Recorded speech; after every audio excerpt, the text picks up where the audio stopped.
so let's go ahead. We're going to open up for our first workshop this morning. We have Aaron Bennett. Aaron Bennett is going to be teaching you guys how to make more money, exit your businesses successfully, and help you create a C-level team so that you can step away from the business and get your time back. Who does that sound good to?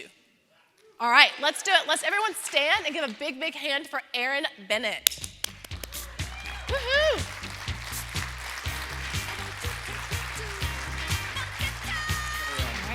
You got it. Thank you. Good morning, everyone. All right, let's just make sure we've got this working. All right, so this is how, bear with me, it's got a little bit of a lag. Okay, so this is how we're going to future-proof your business. It's a roadmap to financial independence and sustainable growth. So realistically, what we're doing is we're looking at your company as a whole, and we're positioning it so that either you can have an investor come in and sell a company for a large multiple, or we're going to be able to install a C-suite executive team so that you can get out of the day-to-day and not have to worry about doing anything anymore. You can just basically have it run its team. You can act as a board on the directors team and be able to understand what's going on at the business and start doing other things. So why is this important? So when I was talking to most business owners, they really only had two ways of exiting the business, and that was either install a C-suite team or it was to sell the company. Most business owners, they don't have anything else other than the business. They don't have any other wealth that they're using. They've either bootstrapped the company or move the company forward, and so they're then stuck with an asset that may or may not make the money at the end of it. So the roadmap provides the plan to accomplish either of those goals. So when followed properly, your business will not only run profitably, it'll run more efficiently as well as independently from you, which is really the goal here. So the following information provides a clear and detailed analysis of your business with guidance on how to maximize sellability and minimize owner involvement over time. Okay, so a little bit about me. So I've worked in my accounting career with over 600 businesses. We've got multiple exits under our belt, some for as high as a 25x multiple. So I learned these lessons sort of the hard way at the very, very beginning. When Bennett Financials started, Bennett Financials was really a bookkeeping firm. And so I had a business owner come to me at tax time crying because she had an $18,000 tax bill. And she didn't know how she even got there. And so we ended up starting to look for reasons why businesses were paying taxes. We started to look at tax planning as a way to help business owners retain more cash so that we never had another client come to us and end up in the same situation. So we were able to manage it. I'd partnered with CPA firms, and realistically, all they were doing was prepping the return and doing compliance. So I started joining masterminds, working with some of the top tax experts in the country to understand how to do tax planning the right way. And what we ended up finding was that a lot of businesses just didn't have the profitability to get to where we could take money off the table and use tax advantage wealth strategies to increase their net worth so that the only asset that they had wasn't that, so that we could have multiple revenue streams coming to them and kind of de-risk them. Once we got that under our belt and we understood that, we needed to start bringing in CFO services. So how do we make a company profitable? What are the levers that we can start managing and measuring to understand if we pull this lever, profit will flow through to the bottom line? Or if we pull a sales and marketing lever, how do we get to revenue? Not just looking at our FP&A and looking at our profit and loss. We needed to understand everything from the beginning, which was lead flow, all the way through to how we get to net income and then do the tax planning. So we started to look at this and we started to understand exactly what levers to pull, and we were able to move that along. So now we have clients that understand exactly what's going on within their business and how to get from lead to net income. Okay, so really what is the business roadmap? Well, it's a very simple system. And we made it simple on purpose because most business owners need to just understand what's going on. So as we got into CFO services and we got profitability, we could start to see that what else was there? And so we went and we started to do white papers, or look at white papers, understand research projects, and look at about 5,000 businesses and understand what the levers were there to get them to these larger multiples. So those levers are, so we start with financial and cash performance, we go to market control and growth performance, recurring revenue, customer satisfaction, relationship dependence, and then owner dependence. Typical multipliers. So most businesses out of those 5,000, they sold for a 3.76 multiple of EBITDA, which isn't all that great. And so what we started to look at was, okay, well, what were the multipliers that were getting 6.27, and what were the levers that we had there to get that? And so we want to be able to move through this and understand that, and we have these all measured out, but a company that scores an 80 on our roadmap traditionally sells for a 6.27x multiple. Now, we measured our system against a company that had sold over 2,000 companies. We had a $10,000 variance between what their valuation was and what ours was, and that company was selling for a 3.59. So let's kind of dial this in, because I'm a numbers guy. I really understand and like numbers. So a company that scores 60 on our roadmap, say they've got $500,000 EBITDA, is going to get a 3.76 multiple. So it's going to sell for $1.88 million. A company that scores an 80 at 500,000 will get a 6.27 or thereabouts. It's going to sell for 3.135 million or more.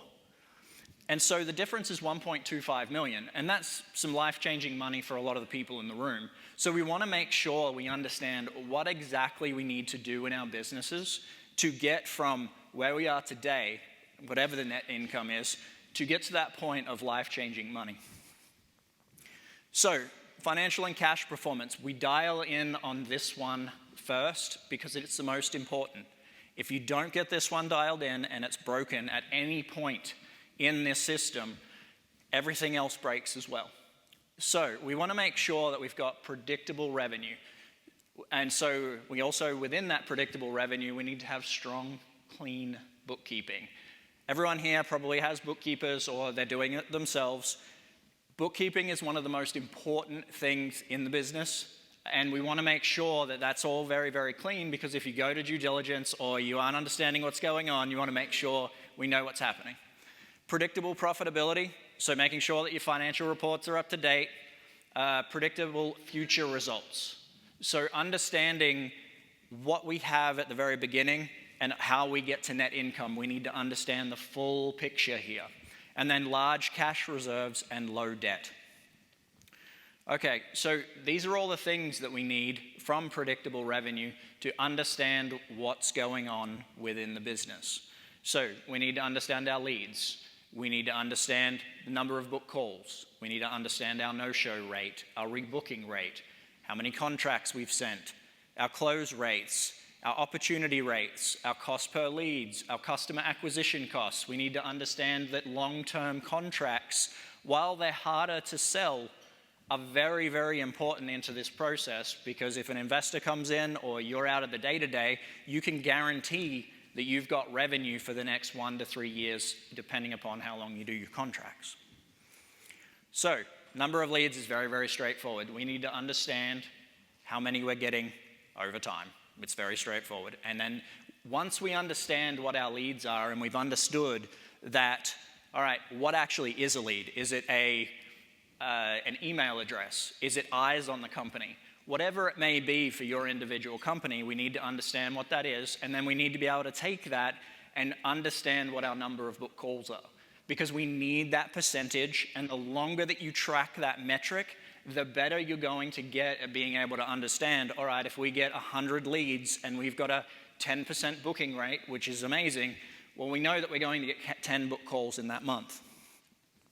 The no-show rate. We need to understand what our no-show rate is at all times. So then we can determine, so for example, Facebook ads. A lot of the time with Facebook ads, you're going to get a 50% no-show rate. And so you need to understand what that lever is, so then if you get those 10 book calls, only 5 are actually going to show up. And then we can kind of go through that and understand what's going on. And then the next piece of that is contract rate. So how many contracts are getting sent from our actual people showing up to these leads? So it may be 1 in 5, it may be 2 in 5. But just understanding what's happening. The other lever there that we have is, are your sales team just sending a proposal for the sake of sending a proposal? Because that's going to help you identify as you install a sales team. It's going to really be able to look at them and say, hey, why are we just sending contracts if it's not a closed call? Like a closed deal. We should only be sending contracts if this is happening. Measuring those metrics is very, very important. Rebooking rate. Not many people track their rebooking rate. We should be having a 10 to 20% rebooking rate. Because if we're spending $100,000 on ads and we have $50,000 drop off, we want to make sure that we can get these people back on the calendar so that we don't have dead money in the organization. If you can even get 50% of those people coming back on, then we're going to be able to see, recoup that money, and that's going to be very, very important, so it's just not a dead cost within the business. And then obviously we want to make sure that we've got our close rate tracked. One of the things that I hear a lot from business owners with their close rate, when I say, hey, we should be targeting 30%. Well, a lot of business owners say to me, and they're really proud about it, I've got a 70% close rate. Okay, that's great. That's really, really good that we've got a 70% close rate, but we're too cheap. And so we want to make sure that we know that we're getting towards that 30% close rate because we don't want to be too cheap. All of the businesses here are MSPs, so we all know that our biggest cost is people. So with people being our biggest cost, we cannot be too cheap because that is automatically going to kill your profitability because of all the associated costs with a person. Our opportunity rate. So a good opportunity rate is going to be 13% to 20%. So what's an opportunity rate? An opportunity rate is basically how many leads to closed deals we get. Not many people track that, but we need to be able to track that, and we need to be able to aim for that 13 to 20% because it's extremely important to know that number. And it's going to flow through because that helps us kind of identify that everything else is firing correctly. So we should always be aiming for an opportunity rate and following that number. You may never actually get it because sometimes there's a leading and lagging indicator there where we're needing to make sure that we know what's going on. But if you can just chase that number, it's going to allow you to optimize your whole sales and marketing process. And then as you install a C-suite team, you then have them do that. And then you're able to just look at a report and be like, yeah, we're off track by 10%. Well, that's a problem. And so once you know that there's a problem, you can talk to the C-suite team as a board of directors or as the head of the board, and you can say, hey, this is a problem. And you know exactly the lever that you have right there. We need to understand what our cost per lead is. So however much it costs, whether you're doing paid ads, whether you're doing email marketing, whether you're doing TV, radio, whatever it may be, we need to understand how much it costs us, including all of our sales and marketing costs, not just the lead itself. Okay, customer acquisition cost. We know it costs us $100 to get a lead.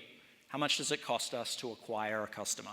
And I'm not talking about the traditional model where it's paid ads to get a closed deal. I'm talking about commissions, all of your sales and marketing data. And understanding that your bookkeeping, you need to have a sales and marketing area where all commissions, dues and subscriptions, where all the ad spend is, where all the softwares you use are. We need to understand all of that and include that into our customer acquisition cost. Then again, going back to our long-term contracts, understanding whether we're doing a 1 or 3 year contract. Because when you're out of the day-to-day, as I said earlier, it's going to be really, really important that you can forecast out a year or 3 years. And if you have an investor come in, they want those contracts because if someone comes in and look at the company, they're going to do a quality of earnings report, and it's going to show that we have 3 years worth of revenue coming in, and it's going to automatically increase the amount of money that you're going to get from the company. So why are these so important? I had a company go from $1 million to $7 million in 2022. it was on life support. And so when they had negative $1 million in net income, so the year before they had a large amount of money, they're living on debt right now. And so the reason for this, and as we came into the company, we asked them about these metrics, and they were tracking these metrics inconsistently. Tracking things consistently is extremely important. When we tracked these metrics, we were able to make decisions to help the company move in the right direction. These are all efficiency metrics that we worked through to make sure that pre-revenue was optimized, and we found hundreds of thousands of dollars here. We found that their no-show rate had increased by 22.5%. They didn't have a rebooking rate. And so what was supporting the company was the fact that they had so many leads, and they weren't tracking it. So as we found that problem, we were able to optimize. And so that because the salespeople were booked solid with meetings, and we didn't have that no-show rate, and close rate kind of went down, and the ad spend was at $200,000 a month, in which we wasted $100,000 in no-shows and no rebooking tracking to get no-shows back on the calendar. So that was a problem. So how do we fix it? We simply track their metrics consistently. We built in the rebooking process, which has allowed us to recoup some of the marketing costs without additional marketing and sales costs. Rebookings allowed us to get 50% of the people who no-showed back on the calendar, recouping 50 grand a month, which is 600 grand a year. And so we had the best salesperson on the team build trainings and identify the problems in the whole sales process and recoup 10% of the 20% of those dead people back onto the company. We cut ad spend and had the same revenue numbers once the systems had been put in place. It still didn't make us profitable though. And we'll get into that after we go through the predictable profitability sections, but we'll keep going through. So any questions about any of these metrics right now? You'll have to just go to the mic behind you because we have people on Zoom. I'm just curious about your average multiples. Did it vary all by industry in your data? Yep. So we work specifically with MSPs. So we get 10x. 10x multiples is where it's generally we're going to do a 6 to 10x, but our average is 10.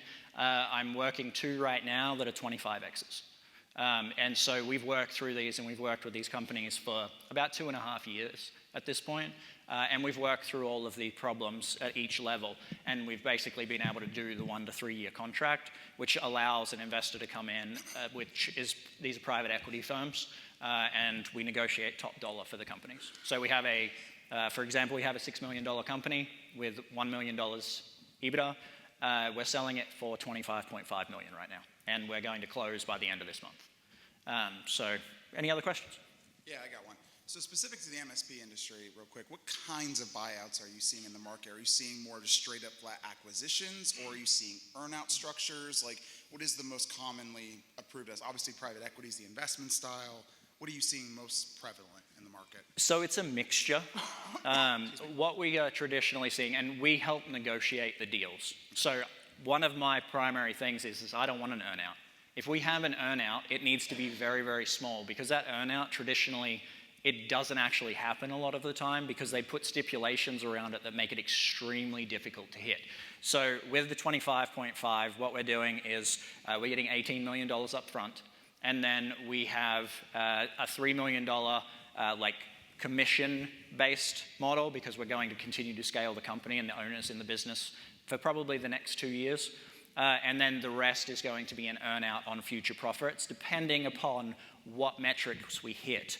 So generally, we want it based on revenue, and if we have a good sales and marketing arm, which is what I'm always going to advocate for first, then we can predict out how many leads and how we get there so that we can understand that side. Are you seeing prevalently in that kind of buyouts, are the business ownership and leadership walking away after the buyout, or are they staying with, like, private equity, for example? Very common deal is you sell to them, that's great, you get your cash, but you have to stick around for 3 years and actually run the business until they can get their fee underneath them. I know that's pretty common. Is that pretty? It's what I see. Generally speaking, we want them out in a year. I've negotiated some deals recently where we had that shortened to 6 months because we had a C-suite team and we had fairly solid structures already built, golden handcuffs.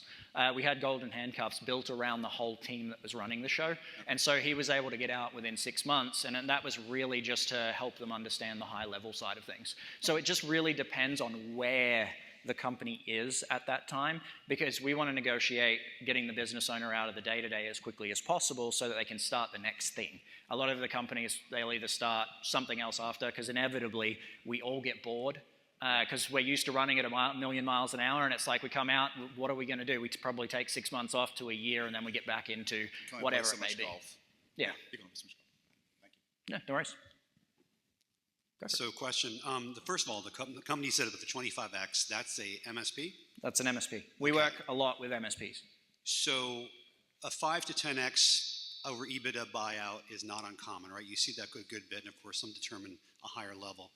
What took that to 25X? I'm very curious about that. What were the factors, the KPIs, the drivers that made the acquirer willing to pay such a high multiplier? So we worked through all that front end, and it was predictable and reliable income. So that was the first piece. So those metrics, we had a 30% close rate. We had an average order value of over $6,000. We had long-term contracts where we were doing 12 months. We had people locked in very, very heavily. But the major portion of this was relationship dependencies and owner dependencies. That's where you lose all your money. So we had the business owner mostly out of the day-to-day at that point. And we had our C-suite team in place, but we had people underneath them that were trained to be able to do that C-suite person's job. So the C-suite was just managing the metrics at that point. And so to get those large amounts, we have to really get into relationship dependencies and owner dependencies, because once you clear that off, then you can start to get these larger multiples. And then we negotiated very, very heavily. We basically walked in and they were like, we want to buy your business. And we told them what the number was. And so once we told them what the number was, and we didn't back down, and we had 6 buyers at the same time, and we were able to say, look, this is what we want. You can either take it or leave it. And we have a person still coming back, and this is his 6th iteration of what the contract is going to look like. Then it kind of changes the dynamic. And that's why we're there, so that we can help with that process. And what was their top line? Their top line was $6 million. 6? Mm-hmm. So 15% bottom EBITDA? $1 million EBITDA for 25 Okay, about points. 15%. Okay, cool. Thank you. No, no worries. Any other questions? All right, cool. All right, predictable future profits and cash reserves. And just kind of speaking to that last question, all of this was managed and measured within the company. And we were able to look at it, and when we did quality of earnings, and when we were able to show predictable future profits and future revenue, because everything was measured, the buyer, when we went through the very first phase of everything, could see that this thing was going to be a cash cow. As it scaled up, it was going to continue to run at the same rates that it had traditionally. We'd built bonus structures, which we call the above and beyond model, that allowed us to have employees manage large amounts of revenue. And so that was another thing that we had, because the person that bought this had scaled an MSP, it went IPO, and so this is getting rolled up with 5 other companies. And so he knew that people were the biggest cost, and we'd built a model around it that allowed us to get 40%, it's 60% gross margins after our people costs. And so he was able to see all of these different metrics, and he was like, all right, this thing's going to scale at length. So predictable future profits and cash reserves. Always have a forecast and a budget. Even if you're just chasing the forecast, it is extremely important to track where you're going, whether it's a 1 year, whether it's a 3 year. The other thing about forecasting and budgeting is it allows you to do scenario planning. What happens if? So I'm sure you guys, anyone in this room has called their accountant, CPA, and said, hey, I want to spend XYZ amount of money. What's it going to do to my profitability, and can I do this? Well, if you don't have a forecast and budget, how are you going to come to a good number and work out what it is? The question I always ask is, well, how are we going to get a return on our investment if we spend X? We need to know what our gross margin is. We need to be able to follow that very, very closely. This is why bookkeeping is so important. We need to determine what our gross margin is.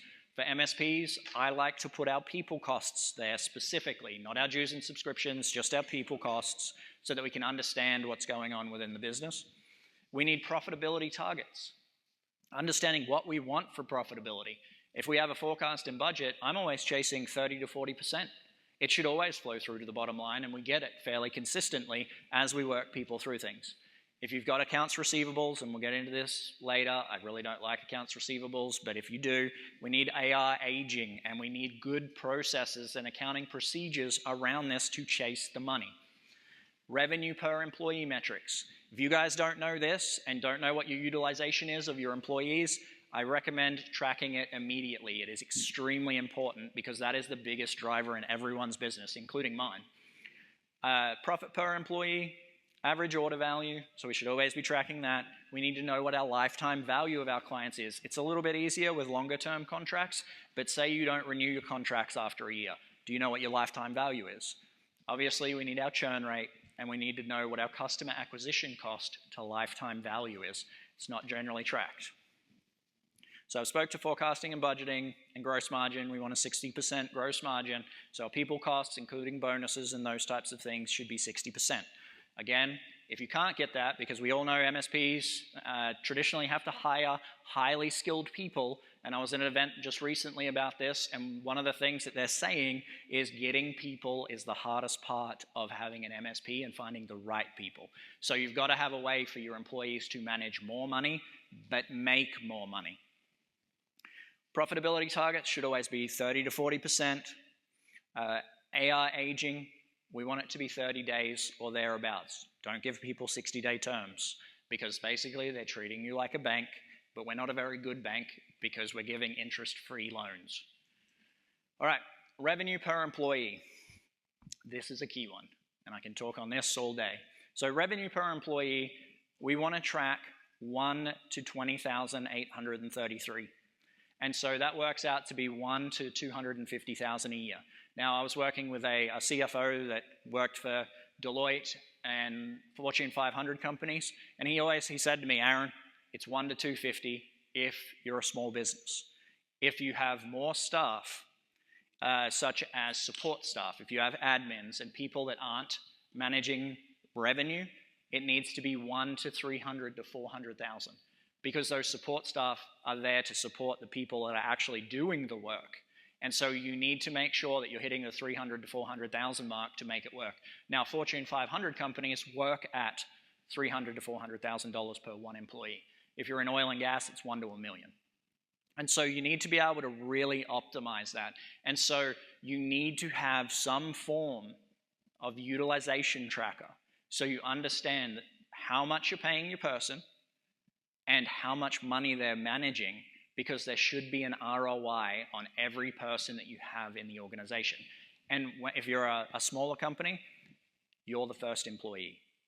Up to that first 250,000, you're going to find that you will not be able to manage enough, like you won't have enough profitability to hire people, do sales and marketing the way that you need it to be done, and do all these extra pieces if you don't manage this, because profitability won't fall to the bottom line. And I've seen it time and time again, people being overstaffed because their team is not managing things correctly. And also, if you're in this room and you're saying, well, Aaron, there's absolutely no way I can get to 1 to 250,000, you have a pricing and packaging problem. That's the next thing that I see. When I come into a company and they say that to me, Aaron, there's no way that I can do these numbers. What we end up doing is we look at it and we say, all right, well, how many customers can one person manage? And they'll say 5 or 10 or whatever it may be. And then we're able to reverse engineer back into that. It's like, okay, well, if it's 10, we know that our average order value, getting into average order value, is 2,083. If we're tracking our average order value, it allows us to see what's going on in our organization, and we can make adjustments.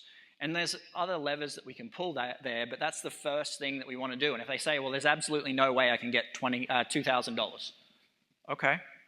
Well, then we know that we need to decrease the scope of our package. So then you're able to see what's going on within the organization. And again, just keep your finger on that pulse. Profit per employee, I always chase 1 to 10,000. This is going to be a lagging indicator. You won't always hit it, and that's okay, because if you're growing aggressively, you're always going to be hiring early because it may take 3 to 6 months to get a person up to speed and being able to manage 1 to 20,833, and that's okay. And so we want to know in that month, all right, how many people do we have and what is the metric? And then we keep chasing that and we optimize over time. And then we start looking for 1 to 30,000, 1 to 40,000, as much as we can to optimize by using AI and automations. The more automations and AI that you have, the easier it's going to be to hit these metrics. Because if you're using all the automations, then it's going to be less manual work for your team. All right, I spoke to this already, but basically it was saying there's no way I can get that 1 to 250,000, but there are ways to do it. We just have to reverse engineer our processes and understand exactly what's going on. Average order value, as I spoke to before, if you don't know what your average order value is, you should, because it's not going to allow you to make decisions around pricing and products and packaging. So we want to just make sure that we track this metric because it gives you a lot of scope, as well as when you're bringing a team in, if you see that your average order value is going up and down over time, maybe we have an AR problem or a collections issues. But we want to understand what's going on and making sure that it's either going up or remaining stagnant. And I know I'm throwing a lot at you guys. There's a lot of metrics here. We'll work through that later. We've got some deliverables that we can give you guys where it's really easy and simple to track. Next is lifetime value. It's really easy if you have longer term contracts, okay? If you don't have longer term contracts because your sales team is not necessarily able to sell that, you get a lot of pushback. And I know I'm always pushing for 1 to 3 year contracts. It's really, really important. But sometimes we aren't able to sell those. And so it depends especially what industry you're targeting. So understanding what your lifetime value is of each customer is going to make it so that you can see how much you're going to collect from every single person over time, especially if you've tracked the metrics over years or a year. You can kind of see what's going to happen and work out the averages based on that. And that's the most important thing with all of this data. Collecting it for 1 month isn't enough. You don't have enough data points. It's going to change over time and it's going to fluctuate. And so you need to know what your average is. And the closer we can get to where it's evened out over time, the better. And so then we can kind of see what's going to happen into the future, as well as when you have investors, they want to know what that lifetime value is because it's going to be really, really important when they do their quality of earnings. They need to know exactly how much money they're going to collect on the money that they're paying you, because if they're coming into a company and they're paying $25 million for it, well, they want to know that they're getting at least $100 million out of it over the next 5 to 6 years. All right, churn. We need to understand what our churn rates are. Everyone should be tracking churn. We know that we've got a subscription model most of the time, unless you're doing like project work, which I'm always going to push for a monthly recurring revenue model because that is the easiest way to get people to buy your company. But if you aren't tracking your churn and you don't know what it is, forecasting out where you're going and being like, all right, I've got a 20% churn rate over a year. I start at $100,000. I don't gain any new clients and we're going to drop a certain amount, like 20 grand. We can understand what's going on. And so we need to be able to build that into our forecasting models and understand where everything's going, worst case scenario. Now, customer acquisition cost to lifetime value.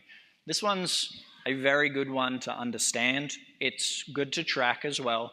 But say it costs us $10,000 to gain a client and we make $9,000 in lifetime value. Well, we can automatically look at it and be like, we've got a disparity here and we need to fix it. So understanding what's going on with your customer acquisition cost to lifetime value is going to be like, it costs us $10,000, but we make $200,000. Great. That's exactly what we need. And it's just a metric to kind of give a barometer of what's happening from your sales and marketing and operations. So then you can kind of check everything and double check all of your metrics here. Because it gets very, very, as you scale and get larger and get to these larger amounts where a lot of data is coming at you, you can kind of, it's hard to see the forest for the trees. because you're in so much data, and you've got to understand what levers you can pull to get what outcome. And so that's why we've kind of dialed these ones specifically in, because it's an easy way to check what's happening within your organization, so you can see the forest. And then when you need to look at more data and you're like, this doesn't look right, you can dig into the books, you can dig into the sales and marketing area, and then you can dig into the profits, and you can reverse engineer where the problem is, and it gives you that line of sight to be like, if I dig in here, I can find the problem. It gives you a place to start so you can pull on that string. Okay, so coming back to that company I was talking about with the net negative $1 million. Company wasn't profitable after we tried to do this. They tried to sell their way out of it. And I don't know if you guys have ever been in a position where you've tried to sell your way out of a problem, but traditionally, selling your way out of a problem, it can work if you know that all of the rest of your metrics are correct. So it can work, but generally speaking, it's trying to hit a home run, and business is really more about base hits that add up over time. As the company expanded their metrics and started to get that consistency on their data, we started looking at the average order value and the revenue per employee. And these were the primary culprits behind why this highly profitable company stopped being profitable. So their average ticket price went from $8,000 to $5,800. With how busy they were, they hired extremely quickly. And what we ended up finding is that their RPE was $15,000 per employee, so $180,000 a year. They were overstaffed by 10 employees. So we could look at that immediately and be like, all right, we're overstaffed, but with how many leads that they had coming in, they needed that many staff to ensure they could keep up with the amount of people trying to come in the front door.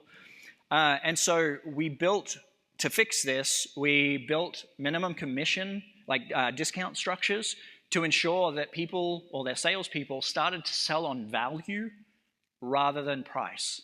Because when we went into it, we could see that the salespeople were just trying to make commissions very, very quickly. And because they scaled that quickly over a year, we could see that we needed to do something right there to fix the company.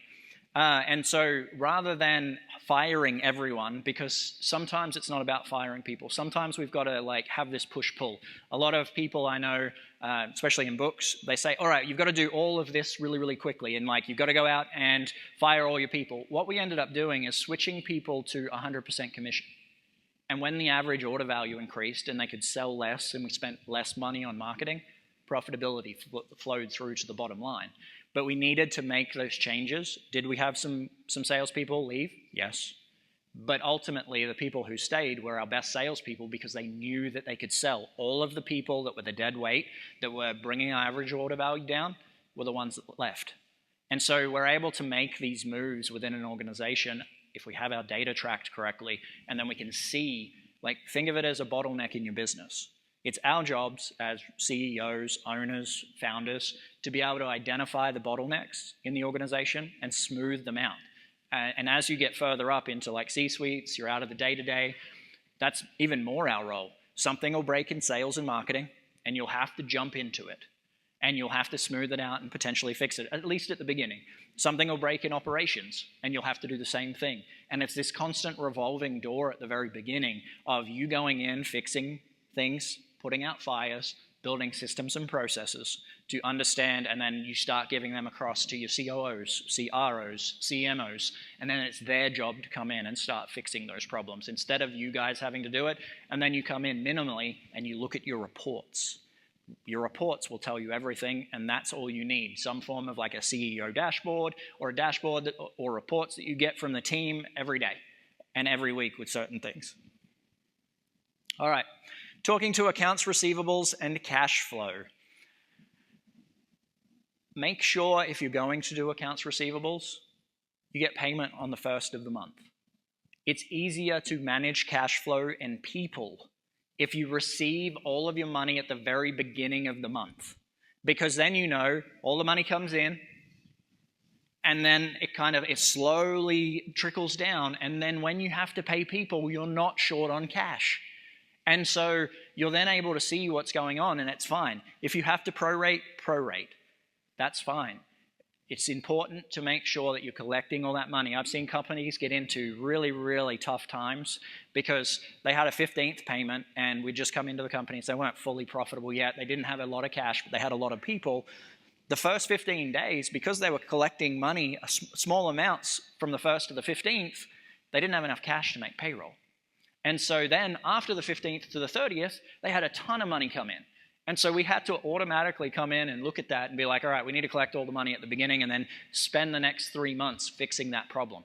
Collect on the 1st so you know you've got all of your money and you've got all of your people paid because we know that's our biggest expense. Direct bill. So I really don't like 30-day terms, as you can probably tell. I'm always going to advocate for pull the money from their bank account. Just make it part of your process. When you send the contracts out, at the very, very bottom, and I've tested this on my side as well, I started with 30-day terms. What I ended up doing is in the contracts, I just put a section at the bottom that says, fill out your details here. Now, if you're in the startup space, it may not necessarily work, or if you're dealing with Fortune 500 companies, it may not work, but you'll be surprised with how many people fill that out and don't even give any pushback on 30-day terms. They just put the card in, and then you're able to pull the money directly from their bank account, and you don't even have to worry about accounts receivables. That's the easiest way to handle billing, because then you have control over it all. And then if something drops, like the credit card is overdue, like the credit card end date has come past, you just call them up and, hey, I need your new credit card details. It's the easiest way to get cash in your business. Due upon receipt is the next way that I would recommend it. Due upon receipt is super easy if you're deciding that you want to go down the invoice route rather than direct bill. Due upon receipt to make it so that you get the cash. It's only if they try to negotiate for 30-day terms that you should make a decision about whether you want to do 30 days or not. So it's really then within your control. So we can go through this, but this is really just making sure that we have an idea of how we get cash in for those of you. I believe this one's at the back. But some of the ideas to get paid sooner by customers. We know cash is the lifeblood of our business. We want to make sure that we understand and have a list of ways to get paid sooner from our clients. Assuming that you have 30-day terms, what are the things that you're going to put in place to get more cash into your business quicker? Because I'm sure there's a lot of people here, if you do AR, you're getting paid at 45 days and 60 days. Most of my guys get paid about 35 days. And so I can give some ideas right here. First, direct bill. But if not, secondly, make sure you have an accounts receivable process. So as soon as it's due, we're sending reminders. Sending reminders on the first day it's overdue. We're sending overdues on the 10th, and we're sending overdues on the 15th, and then the owner starts talking to them. If they get over 60 days, stop working. It's really simple. And then you send emails saying, hey, you haven't paid your bill, we're stopping work until otherwise told. It's really important that we understand what levers and we have a consistent process for people, because then they get used to it. And then they know from a CFO side of things, I know if they stop work at 60 days, how far I can push it before I pay. And we'll get into vendors and bills payable and accounts payable here shortly. But it's understanding these types of things that is really, really important. All right, I'm talking out both sides of my face, and that's okay. Vendors and paying vendors. Okay? I'm a CFO. No one said I was consistent when it came to money. You want to pay them late. This is the game. You want to conserve cash flow. So why? Paying vendors late allows you to hold onto your cash for a longer given period of time and allows you more financial flexibility. So think of it like this. If we know we can spend $1 on ads or on marketing and get $10 back, and we know that we can stretch people out an extra month, and that dollar turns into $100,000, well, we can make a lot more money there. And so we're able to then use our cash more efficiently. This is why it's the AR AP game all of the time. It's why people are paying us late. So it also increases our negotiating power. with longer payment cycles, you have more leverage to negotiate favorable terms with them. Now, assuming that they don't have fees in their contracts, which is one of the things that I probably should have talked about with the accounts receivable side of things, put in your contract, hey, it's going to be a 10% interest rate or an 8% interest rate or whatever the prime rate is at any given point. Not many people like to do that one, but you can build in those penalties, get them to sign. No one says you have to do it. But if they're a serial offender where they're constantly paying you 3 months late, then you've got the ability to put that in place and say, hey, we're going to backdate it to these types of times.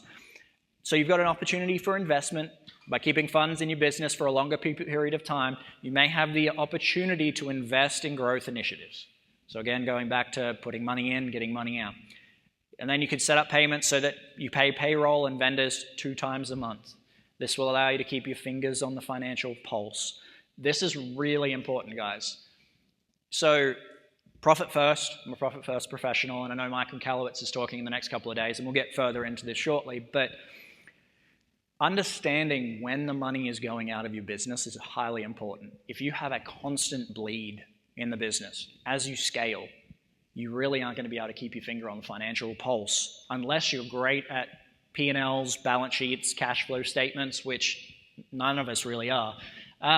But you need to be able to look at it and go, okay, if I'm paying out 2 times a month, when I pay my payroll is when I want to pay all of my vendors, when I want to pay my credit cards. Then you can kind of keep that finger on the pulse of, all right, 10th or 15th or whenever you want to pay, we've got XYZ amount of money going out, unless you've added some new subscriptions and those types of things. All right, on the 30th, we have this much money going out. So we have money coming in on the 1st, we have a decrease in our bank account, and then we have an increase, we have another decrease, and then another increase. So then you can kind of see anything that's left on the 30th is automatically profit. And so you're able to see what's going on. And we'll talk to profit first and how this all works here shortly. But it is really, really imperative to set it up so that you pay things on those dates to understand what your cash flow bleed is, and you can keep that finger on the pulse. Again, never pay early. Don't do it. Don't prepay unless you have to. Just don't pay early at all. So always for this, it's a list of ideas allowing you to slow down the speed with which you pay vendors. So just come up with some ideas with those people. It may just be that you want to wait 15 days. Most vendors are going to be fine with 15 days. They're going to remind you. They're not going to stop work unless it's like pulling directly from your bank account. And then when you inevitably get dues and subscriptions that don't fall on a 15th or a 30th, send them an email.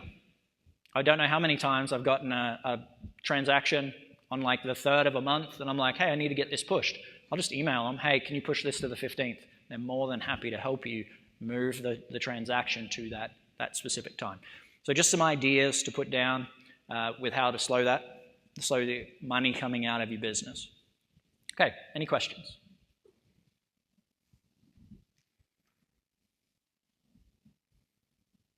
How do you usually handle the guys who do want to auto direct debit via card or an ACH? Yeah. Do you usually try to negotiate like a net 30 with them or something? Or so for AP, like accounts payable? Well, if we're talking about vendors, yep. Right, and trying to pay them as late as possible, essentially. Try and get 30 days where you can. A lot of the times you can't with like dues and subscriptions, right. But you can traditionally get 30 days. You just have to have the conversation. Hey, our accounting department is no longer set up. It's not set up to allow direct bill. Like, think about startups and those types of companies. We don't offer, we don't do that here. And then that gives you power to negotiate. The salesperson will push back. But if you have a sales process or the salesperson, like you're going through it for an AP, you just say, hey, look, we need 30-day terms and push for that. And then generally speaking, because the salesperson wants a sale, he will give and be like, yeah, let me go and talk to the higher ups and see if it makes sense, and be like, okay, great. Generally, they'll give you what you want, and you just have to negotiate those deals. That's, yeah, great question what he just asked. If you're already paying and you already passed the sales process. A little bit different, and so this gets a little bit into profit first. So getting into profit first, one of the things that we always recommend is we cancel the card at the beginning. And we just tell people, whatever, it doesn't really matter. But then you're able to, when they come back, be like, hey, we're a larger company now, we need to negotiate terms. And so then we start looking for those 30-day terms at that point because it stops all the money getting drawn out of your business. And if we're trying to get on a 15th and 30th payment cycle, that's the easiest way to do it as well. So basically you just turn that card off, you get a new one sent to you, and then you can set it up on the 15th because people will be emailing you, even your dues and subscriptions. So then you go back to the larger vendors that you try getting a couple of $1,000s a month, and then you go back and you renegotiate. And then, hey, our accounting department isn't set up to do this anymore. Talk to the accounting department and throw them under the bus. I play the bad cop all the time. Great, thank you. So we all have our own expenditures associated with bookkeeping. And over the years, I've talked to a lot of different bookkeepers trying to implement, whether it be profit first or KPI structure like you're talking about, and have had tremendous pushback or just blinking lights like what are you talking about? Yep. What is the cost difference or the working with a company like yours compared to our traditional bookkeeping expenses that we're currently paying? The bookkeepers, it's not hard to set up in QuickBooks or Xero or whatever we are. So there's not really an extra associated costs to do profit first.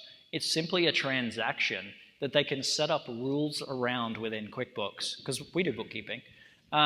We're on the high end because of what we do. We're doing exit planning and installing C-suites and doing those types of things for our services. But if you're using a traditional bookkeeping firm versus another bookkeeping firm that's doing the profit first side of things, it's going to be much the muchness unless they're charging through transactional work, like, oh, if you've got 500 transactions, we're going to charge you XYZ or hourly, then you want to go to another bookkeeping firm anyway. It should be a flat fee. It should be based on value, and they should be optimizing based on that value because then it incentivizes them to get the job done quicker and set up rules. So there's not like I do profit first in my own business. It's not that hard. It's a rule that says, hey, when money moves from this account to this account, it's a transfer. And QuickBooks has implemented it itself. So when they give you that pushback, it's just they don't like it because they think it's going to be more work and they don't know how to set up their processes correctly. Okay, thank you. No worries. When you're looking at the companies that you're working with to put this structure in place and going through all the KPIs that you're talking about, what do those companies look like? How big or how small do you start with in order to be able to achieve this? We want to start as early as possible. So we can get a business sold within a year. Perfect scenario. We can get it done within a year. Traditionally, the sooner that we get in, like that 25X, we've been working with him since he was 20 grand a month. And we've implemented it over time. We like to come in at a company now after they've dealt with the sales and marketing side, because we don't do sales and marketing. But traditionally, you want to see a company at about $1 million with 4 employees at that point. But traditionally, we see that they have more. And then we're able to start doing that process at that point. Because at about $1 million as well, and most business owners, if they've taken 5 years to get it to $1 million, they start getting tired and they start to try and withdraw themselves too soon. So we start having those conversations at about $1 million, and then we work right up until about $25 million. Because after 25, it starts getting a little bit interesting with the multiples that you're going to get for those types of companies, and you want to have some extra people involved. And you should already have, by 25 million, a C-suite team. And if you don't, there's something going on. So I'm going to take a bit of a different direction. You touched on it and you didn't elaborate. Let's go accounts receivables. Yep. Majority of my clientele, I'm going to talk about me specifically, VC-backed startups, Yep. private equity, publicly traded companies. So they are applying the same exact tactics that you're talking about, thus our vendors, on me. Yep. What is the middle of the road, best case scenario? You can see that, for example, I can't do direct ACH with my $1 billion unicorn. They insist on Bill.com, pushing out. Yep. That does screw up these metrics. How do you approach that when you get in those scenarios? So we have a couple of clients like that where they're accounting team. So we do the AR, we do the AP, we do the bookkeeping, we do all of that. So we've got the processes in place, and then basically the owner gets a report to be able to do that side of things. So we generally want to have very clear processes and very clear follow-up, because you're going to see, and you probably have seen it, 45 days to 60 days. You want to make sure that it's very clearly outlined within your contract that at 60 days you stop services. And so it's not like the cash at 60 days, you got to think about it. You've paid your people 4 times at that point, and your cash is going to be suffering for it. So you want to make sure that it's very clear, one, that, hey, at 60 days we stop working within the contract. And secondly, if you go above 60 days, we're going to start implementing fees. You don't have to do it, but the CFO then knows, or the accounting team in these bigger companies know, like, if we don't pay this, we're probably going to get fees. So you have to structure it very, very clearly and then have great follow-up. We send out emails to like the startup space for the company that we work with, where we're constantly reminding them every 2 days, pay us, pay us, pay us, pay us, pay us. It's very important that we dial that in and make sure that you've got that follow-up process, because the leaky tap gets the oil, so to speak. Yeah. And so you just have to keep doing it. And QuickBooks now has a way to automate that follow-up, depending on when your bookkeepers come in. Because the other side of that coin is, if it's automated and say they pay on a Wednesday and your bookkeeping team comes in weekly rather than daily, well, and it's all done on Tuesday, well, they're going to give you pushback and then they're going to get annoyed. So you have to just be mindful on how you're sending out. We did it manually because we had a lot of pushback from these larger startups, and that was a problem. And we found with automated follow-ups, right, they ignored, right? Like someone actually has to do the touch base, so that helps. Thank you. And then generally what you want to do is at about 60 days, get involved yourself and send it out to the founder yourself, or whoever the founder knows, whether it's a salesperson or AE or whatever it may be, just making sure that they're following up and being like, hey man, you know what it's like being a founder and not getting paid. And having that conversation very openly. Generally speaking, when the owner gets involved, they pay extremely quickly, because generally it's owner to owner, and they've got a like accounts receivable or accounts payable department with a CFO that's saying, yeah, sweat these guys on the money, it's fine, we'll put it over here. Okay. Thank you. No worries. All right, moving along. So profit first. Profit First, again, is a cash management system for small businesses. It's based on the idea that profit should be a priority, not an afterthought. You want to bake this into the foundation of your business. The system involves setting up multiple bank accounts to allocate money for different purposes. And I'm going to do this real high level because Mike is way better at this than me. Each account has a specific purpose, such as profit, owner's pay, taxes, and operating expenses. Profit First encourages businesses to operate within their means. Again, if you're looking at RPE, like revenue per employee and those types of things, it's going to be really, really easy for this system. System helps businesses just become profitable and financially stable. No more running through that cash flow trap where you're having to make sales to pay payroll. We want to make sure that it's really baked in and we're kind of reverse engineering profit into our business. The system, basically, it can be used by any type of business, but I really like it for MSPs, and it's a great way to manage your cash flow statement. I understand P&Ls, balance sheets, cash flow statements, and those types of things. This system is built so that you can understand how much money you've got in your operating account, and you're automatically just allocating to these other accounts, so you automatically have profit. It's a system that takes time to implement, and you want to make it take time because you're basically rewarding yourself with quarterly distributions based on the amount of profit that you've allocated to yourself. So this is how we structure things for MSPs. This is really, really important. So when you're at 0 to 250, you want to always, and I break from the traditional model here, you should always have an emergency account. It's our get out of jail free card. We should have 6 months worth of money sitting in our emergency account. So then I also like to call it the opportunity account. I don't know how many deals I've had with my clients come across their desk where they're like, hey, I want to put XYZ amount of money into real estate, or I want to put money into this other startup, or I want to put money into X. We're able to pull it from the emergency account, and then it's basically a loan, and we repay that money over time. So we've created this kind of vault where we can use that money as necessary to get out of jail free if anything ever happens. Say our biggest customer leaves and they make up more than 15% of our revenue. Well, maybe you need to dip into that to keep cash flow going while you're doing a sales and marketing initiative to get the revenue in to cover that cost, that person leaving. You want to have profit at 5%. Some people want 15% there, but I always like it at 5% because of that emergency fund. Owner's pay is the next thing that I see a lot of business owners, they cannibalize their business. So this puts parameters around what your owner's comp should be. So then you can see exactly what's going on. Now, it can be built in, like you can build that into the operating expense account, because I know probably some of you are either C Corps, S Corps, those types of companies. You just move that money into the operating expense account to pay the payroll, and it's going to deal with that problem very, very quickly. And then expenses, you want 30%, and always put 15% aside for taxes.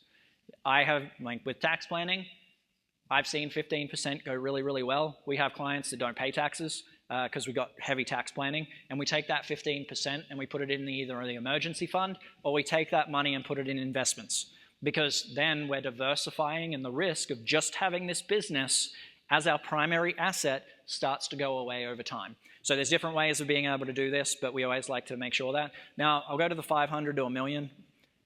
I like to have people and bonuses at 37.5%. Now, that's a bit better than the 60% gross margin that I talked about earlier, but we want to make sure that we've got that really, really dialed in, and we are always chasing that number. Emergency fund, again, 10%. We've got the 5% profit. Owners pay at 20% at that level, and then 12.5% going to expenses, and again, always 15% at taxes. So kind of breaking it into a little bit different, because once you've got 6 months worth of expenses in the emergency account, you can start doing fun things, because we're going to get relationship dependencies, which we'll get into later. But you can start allocating, say you want to get an executive team eventually.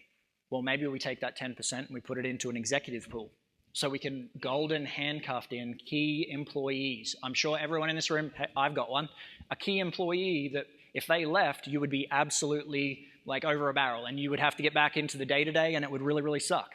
And so we want to make sure that we can incentivize people, and that's a great way to do it. You may allocate 10% to a marketing fund, so you're always spending 10% on marketing.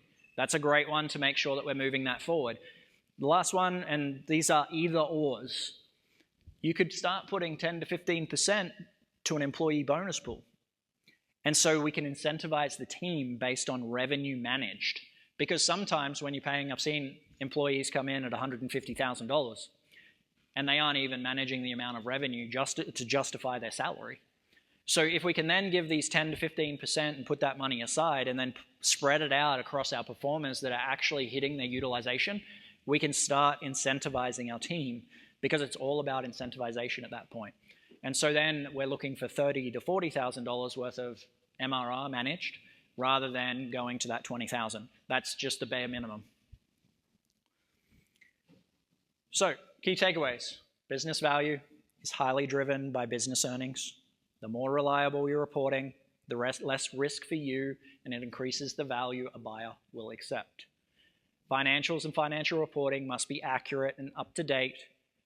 Bookkeeping is more important than you realize. I don't know how many companies I've come in to help negotiate a deal that's actually fallen through because the bookkeeping is wrong, or a chairman who's stepped out of the day-to-day trying to keep track of what's going on in the bookkeeping team hasn't been able to give him the necessary metrics, and his books are completely jacked. So it's really, really important, because if you're ever going to sell, you need to make sure you've got that dialed in from today or at the very beginning, because they're going to look back through 3 years worth of financials and they're going to pull it apart, and no one's going to remember what happened 3 years ago. Financial future results must be predictable, so understanding the front of your funnel. You get that by focusing on your metrics and baking profit into the foundation of your business.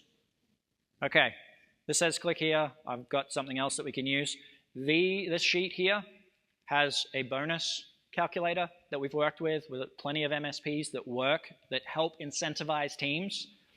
This part, so if you see all the red sections are the only sections that you're going to have to fill out in this, to make sure that you understand what's going on, and it's got a built-in utilization tracker that you can get a team member or a VA to fill out, and then you're not having to do it yourselves. We're all busy. Let a team member do this, but it's going to make your life easier, and it'll streamline it, calculates churn, lifetime value to CAC ratios, revenue per employee, the works.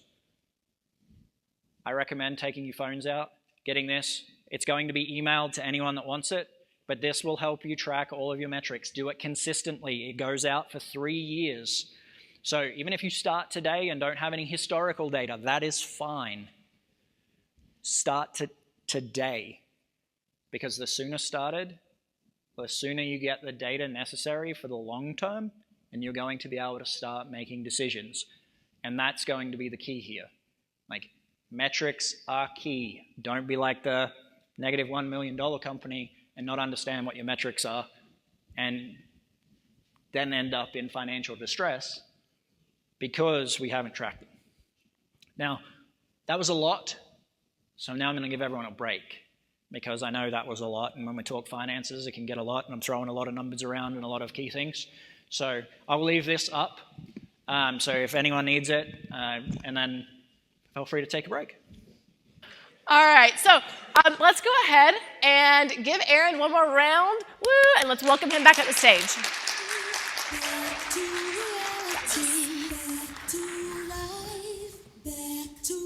All right, let's get into things that aren't KPI related now. I know that was a lot, so let's kind of go into a couple of different things that we need to look at within the company. It's really growth, performance is the next one there. So this gets a little bit different, and it's outside of normally the numbers. So it's really around, are you able to capture more of the market or niche that you've reached, and have you reached the max capacity of that industry?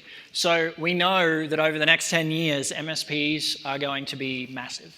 Over the next 2 years, I was at an event recently, they're saying over the next 2 years, MSPs and cybersecurity is going to grow by $2.8 billion. And over the next 10 years, it's even going to be higher than that. So we know that this is already an industry that's growing. Now, the next is can you sell more of your services to existing clients? Like, are there additional cross-selling, upselling opportunities to the same niche? And then do we have a systematized offering? Those are our key things. Now, I know seven-figure MSPs really dial in on a systematized offering, and so let's kind of speak to that. So there's really some questions that you can ask yourself here. Is your industry growing or declining? Is your market share growing or shrinking? So market share is really going to be, are we bringing on new clients consistently? Do we have consistent growth year over year, or are we going up and down, up and down? If we're going up and down, well, it's really going to be hard for you to get out of the day-to-day because we're going to have these cash flow up and down as well. Are you able to capture more of the market? If you deliver more services, will there still be buyers? Can you sell more complementary services to your existing clients? That is a key thing here. When I'm going into a company, and if I'm on the acquisition side, that's one of the key things I look at. Are we going to be able to add on extra services and cross-sell to ensure that we can make more lifetime value from every client that we have there? Cross-selling is one of the easiest ways to increase revenue, as is upselling. Is your offering generic or customized? And one of the major things we kind of look at here is if 5x demand were to line up at your door, would you be able to accommodate it? Now, we're talking to the revenue per employee, it kind of seems, again, I'm talking out both sides of my face, but we need to be able to have things in place to hire quickly the right people, even if it's just a job ad out there and we're not necessarily bringing people in. Because if you do get that 5x growth, because, say, you're acquired or you're out of the day-to-day and marketing really kicks off and you hit that hockey stick, you need to be able to do these types of things and look at it. How do you create strategic partners with companies to be able to grow your company and theirs? At the event that I was at recently, they were saying that 90% of new revenue for MSPs comes from strategic partnerships. And so one of the things that's really, really beneficial for people in the MSP space is creating these strategic partnerships because it's low dollar value from a marketing perspective and there's a ton of upside. So what can we do to start really looking at that? So this is the Ansoff metrics that I like to work through with people. So it should be in your workbooks, assuming you have pens. But in the first column, so looking at it over here, see if it works. In the first bottom corner, we want to put what our existing products are and what our existing market is. So for example, for me, when I first started, I started as a bookkeeper. So that would be, and it was to basically everyone at that point because I was a small fish. But let's say I'm doing it now. So we've got bookkeeping, CFO services, tax planning, and it's to the MSP space. So write down just in there what you're doing with your existing markets and existing products. And that'll really kind of tell us where we're going. The next piece, and I'll move a little slowly through this, is if you're in a niche, what new markets may you want to go to? And this may not be applicable today, but it's something that you can come back to later down the track and review over time, because this is an exercise that you can work through time and time again. And then, what are our upsell opportunities? So in our bottom right corner, what are the new products that we could potentially make or work with? So from CFO services and bookkeeping, the next piece that I added on was making sure that we had exit planning. And then the next piece after we did the exit planning was building a virtual family office around the person that exited. So they've got wealth management, tax advantageous strategies, wealth, like all those types of things. So we added those in. And then we've got the top right-hand corner where we can look at those new markets and new products, and we're able to sell both of those products to new markets into the future. So then we're able to see moving forward what opportunities we have and where we can take the business.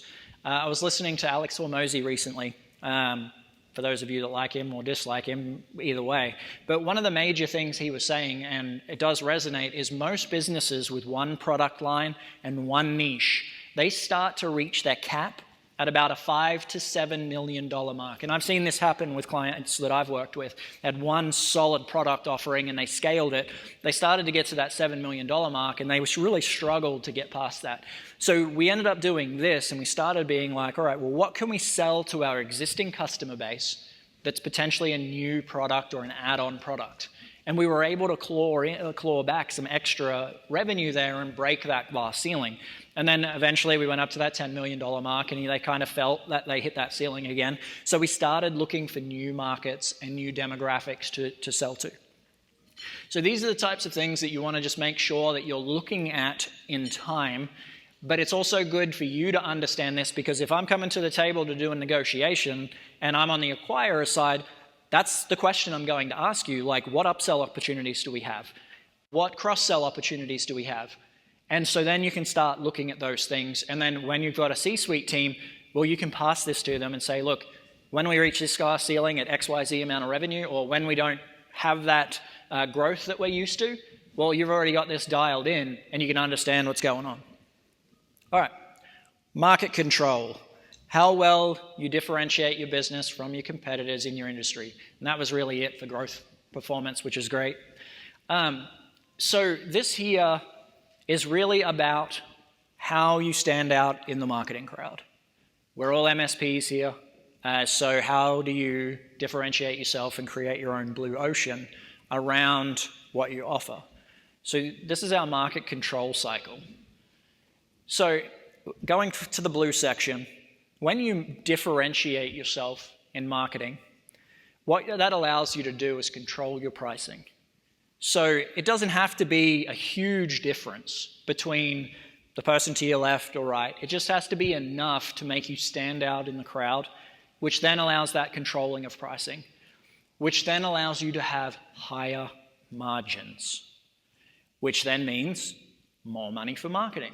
And it continues to go around. So for me, for example, most accounting firms, if they do offer CFO services, they don't do it in the same way, but they don't do the exit strategies. They don't help owners get out of the day-to-day. And so that's how we differentiate ourselves, and then they don't do the VFO model. So you're able to do the same thing here for yourselves. It's like, all right, what do we need to look at within our organization to make our company stand out just that little bit, so it looks like we're not like everyone else? Because, again, and I've had this before in companies, that's what they say. Well, I can't raise my prices because this person across the street is selling for XYZ. If I go out and do that, I'm not going to get any customers. Well, we know immediately when they say those types of things, we have a market control problem. And we need to start working with them on the strategy behind their marketing and how we're going to stand out. So, market control, we want to niche down into one industry. It's really important to focus on that particular niche.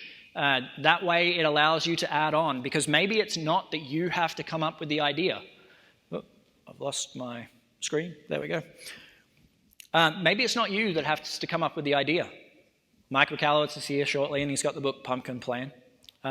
maybe you ask the people that you want to attract in that niche the questions, and they give you critical feedback about how to differentiate yourself. What do they want? What do they ask for from you? That's how I got where I am. I asked my client base what it is that they wanted, and I did interviews and I did those types of things. And we were able to come out with some pretty cool stuff based on them, and then create a wish list that we added over time. It doesn't have to be all done at once. And then we continually attract the people that are like the customers that we want. Next is creating your blue ocean strategy. So create a new market space by offering something unique and different from competitors. Going to this next page. So it's developed by Chan Kim, and I can never say that last name, Renee, I'll say. It really focuses on creating an uncontested market space, or this blue ocean, rather than competing in your existing market space, being like everyone else, which is a red ocean. Blue oceans represent untapped opportunities with really high growth potential and really little competition. So if the question gets asked, like, who are your competitors? Well, you guys shouldn't have one if you immediately go to mind and be like, well, this company, this company, this company, and this company. Well, it means we haven't differentiated enough, and we need to work on that. The strategy involves creating new demand and value for customers by offering innovative products or services that you don't even have to generate. It emphasizes value innovation, which is the simultaneous pursuit of differentiation, and then value innovation. And then Blue Ocean strategy encourages companies to think outside the box and challenge industry norms and assumptions. So what are the assumptions that are automatically in place around cybersecurity, and how can you potentially break them? And sometimes it's just streamlining something that you're already doing that could make it easier, and the customer just resonates with that. But what are we doing to make it so that we can work through that? So I like this one. Tesla. They kind of look at it from a way of they were wanting zero emissions. So when they wanted zero emissions, they kind of looked at it and they went, okay, we're going to develop a car with zero emissions. And so they've kind of thought through this. It's like, all right, well, where in the US do people want zero emissions? So we could differentiate ourselves. And so we designed it in California. That's the easiest way to do it. That's the first one. The next is what do people actually care about when they have a car? They want something a lot of the time where they want performance. They want to be able to go fast. So they were able to, over time, make it so that we had performance, designed in California, and they all care about zero emissions. The fact that it's self-driving is still pretty cool, but we're able to then see that Tesla was able to do this very, very well. So thinking about it for yourself, we need to be able to go through something similar. Like, we know what the end goal is. So how can we differentiate, and what do they care about? That is the main thing. And it may not be that you have to come to that answer yourself. Start asking your top customers. Like, when I say top customers, I'm sure that you guys can think about one or two right now. Whenever I say top customers, they'll come straight to mind. They're the people that you'll pick up the phone to, where, like, even if it's 7, 8, 9 o'clock at night, to answer that call. So you start asking them those questions like, hey, what do you care about here? And then start working through that differentiation yourself. So key takeaways on the market control side of things. Is your service something that your customers can get from multiple sources? If you don't have a one-of-a-kind offering, you need to develop a marketing strategy that makes you different and is something your niche cares about. The difference between you and your competitors doesn't have to be huge to create your own blue ocean. You just have to be perceived as different. That's the main thing here. The more you differentiate your product, the higher the price and the more control over pricing opportunities that you have.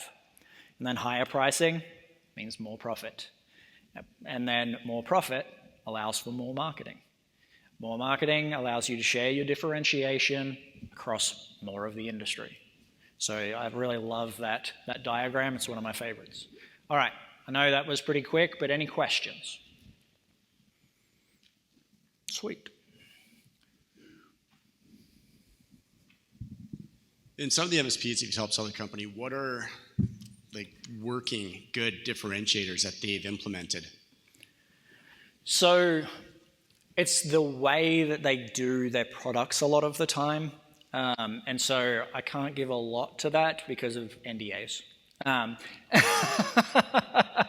Because if we give the differentiation out, but generally speaking, it's going to be like a VCSO model with certain structures and strategic partnerships. So for example, one that we've kind of developed was working with like a Vanta, Drata, those types of companies where we've created a strategic partnership. We were able to add extra things in and then put a VCSO in that could manage 5 to 10, like generally it was about 5 to 8 clients to make sure that we were within revenue per employee, and then really be high touch on that side. That was how they differentiated themselves. But also that partnership with those larger entities, well, we were able to create different things where they would then start funneling us customers.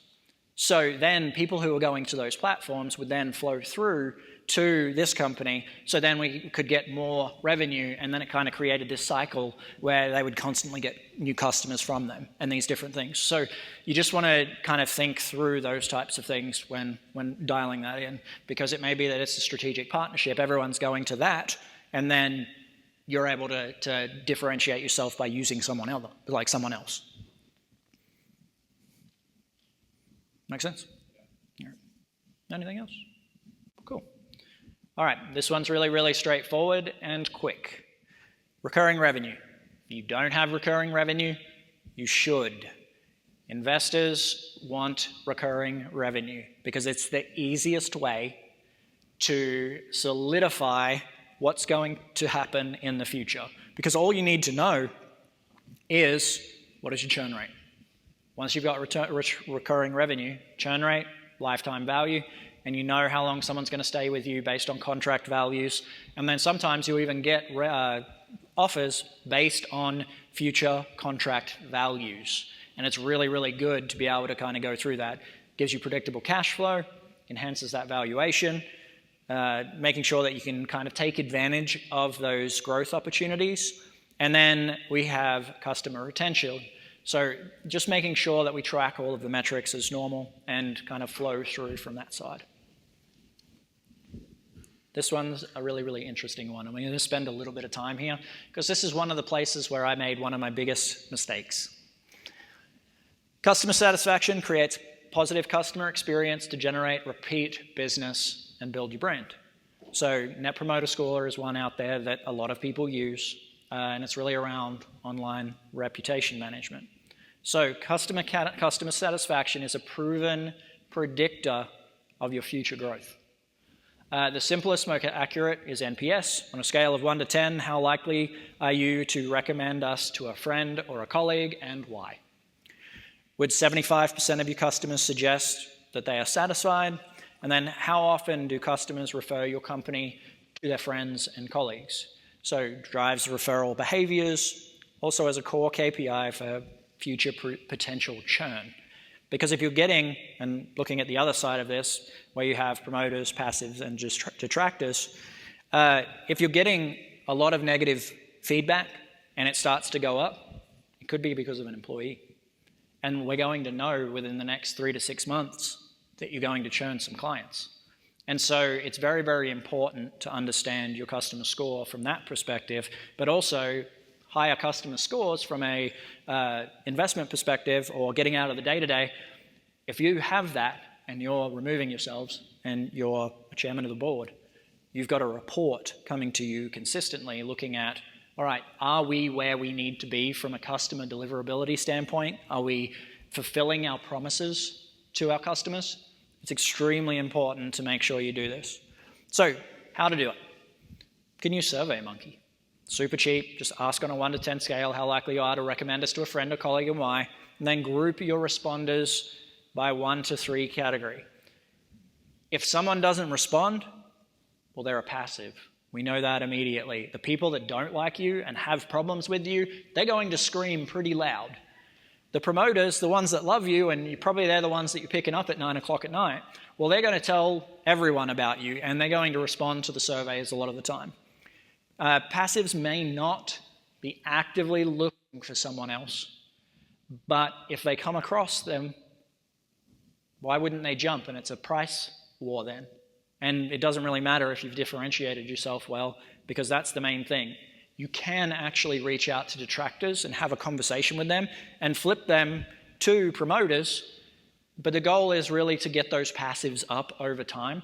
But again, sometimes it's personalities. We all know sometimes there's just personalities that don't do well within our organizations.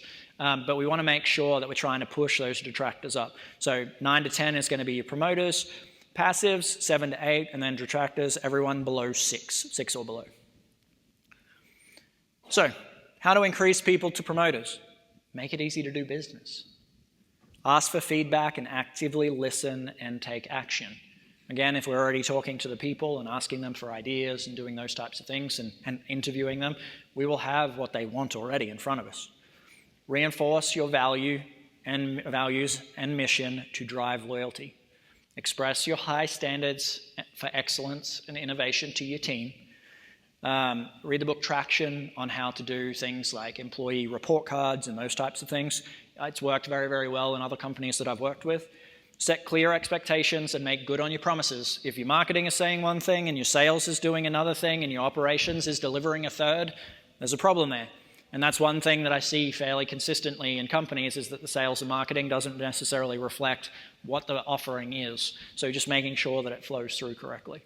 Reward these customers for loyalties. Set up a system where customers that do refer clients get some form of incentive or thank you, or it could be monetary. You could say, hey, first month I'm going to give you XYZ% of the sale, or whatever you want to do there. But making sure that we understand this side of things is important.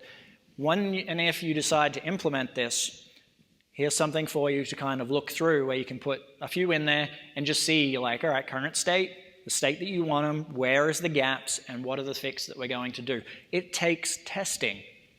You've got to test different things, and this is why we're constantly sending these out to people to make sure that we can get that accurate feedback in real time. Or you could do it every quarter, you could do it every 6 months, you could do it every year, but it's not going to give you as much value if it's not consistently being sent out. So my biggest mistake, and there's a lot of text here, it's fine. The thing that I did is I didn't have this. This wasn't something that was part of this presentation at the very, very beginning. I brought in an employee, and it ended up costing me $1.2 million. I took myself out of the day-to-day and put this person in place as one of my key operators. And what ended up happening is the employee didn't care. And the clients who had been working with me and the other employees we all care about our clients and we're actively involved in their businesses, but he didn't. We didn't have this, and then when I ultimately started to get churn, I didn't know why. So I started to trying to find out why. It cost me 60% of my business, and it happened over less than 12 months. Because I'd stepped back from the day-to-day, I had built a ton of goodwill with my clients, but I didn't have my finger on the pulse enough to be able to see. And I was meeting with the clients, but the employee was there with me, so they wouldn't give me accurate feedback. And so what is the easiest way to do it? Well, we have this to be able to see what's going on and measure things in real time. So then if you see people saying, hey, I don't like this, I don't like this, I don't like this, and they're not willing to actively come to you, well, then they've got a way to kind of keep it behind the scenes, and you can make these anonymous, or I'd recommend having names attached to it so you can kind of see where they come from, and then you can directly deal with the situation. Whether it's that you have to deal with the employee from like a training perspective, or whether it's simply, hey, this isn't the right fit for this specific employee. Don't make the mistake that I made and lose 60% of your business, and it only happened in 4 months. So it went from everything being fine and then clients just leaving very, very quickly. That employee is obviously no longer with us. He's gone back into tax. But making sure that you understand these levers is so very, very important, because if you don't, you can get caught with your pants down and it's never a good time. Okay, key takeaways. Customer satisfaction, great indicator of future growth. Customer satisfaction provides opportunity to resolve any current issues and ensure client retention. Net Promoter Score is the go-to client satisfaction survey. And make your detractors promoters and love on those promoters. It's really very important. Okay, any questions?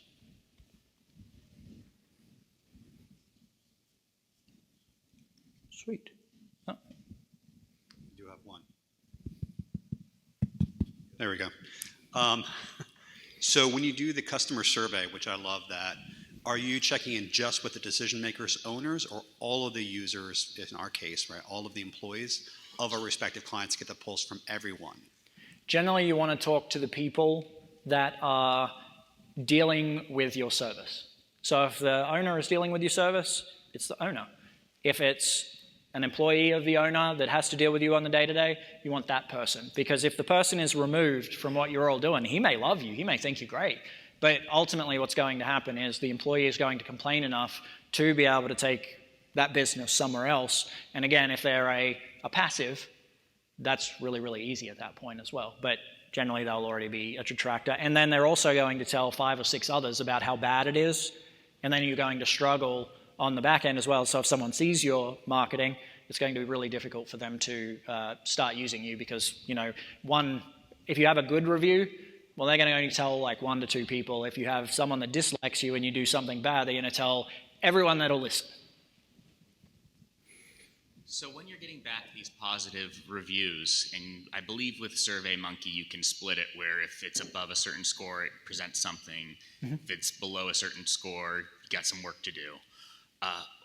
At this point, is this where you're building in asking for referrals within the process as a natural, or how are you typically going through to really use the positive goodwill? I don't really ask for the referrals on that side. I let the value lead. I do know that there are people out there that use this to ask for referrals where you have conversations and then they can ask like, hey, what was good? And then really get that feedback from it and then work out what was bad from your detractors by having conversations. If you're comfortable enough to ask for referrals, like, hey, have you got anyone that may be able to use our services? At that point, it would make sense. It's just not something that I generally do on my side because generally value will get referrals to you over time. Makes perfect sense. Thank you. No worries. All right. I have another question. Yeah. Oh, there you go. Sorry. It looks like you're going forward. For getting those customer feedback surveys, do you recommend tying those into like ticket flow that's happening or outside of the ticket flow and sending them directly? What's your recommendation? I like it in the ticket flow where we can really, anytime we have a touch point, it's good to be able to send those types of things out. So if there's a ticket or if there's emails and those types of things, you can get too much. So it's really just determining, but it could be ticket flow, it could be responding to emails, it could be those types of things, but this also ties into employee scorecards, which then also feeds into like bonus structures and those types of things. So you've got to kind of think through your existing structure from like a systematization perspective and be like, all right, when are employees touching these customers?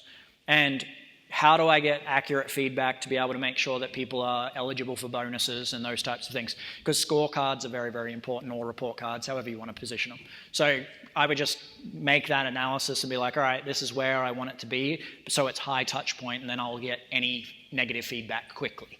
Because being able to go to an employee right after they've done something wrong and be like, what did you do with XYZ customer because I just got negative score? What happened? And then you can review the call, assuming that you're recording all calls, and make sure you know what's going on. Or if it's a ticket, you can review the emails and those types of things. Okay, thank you. No worries. All right.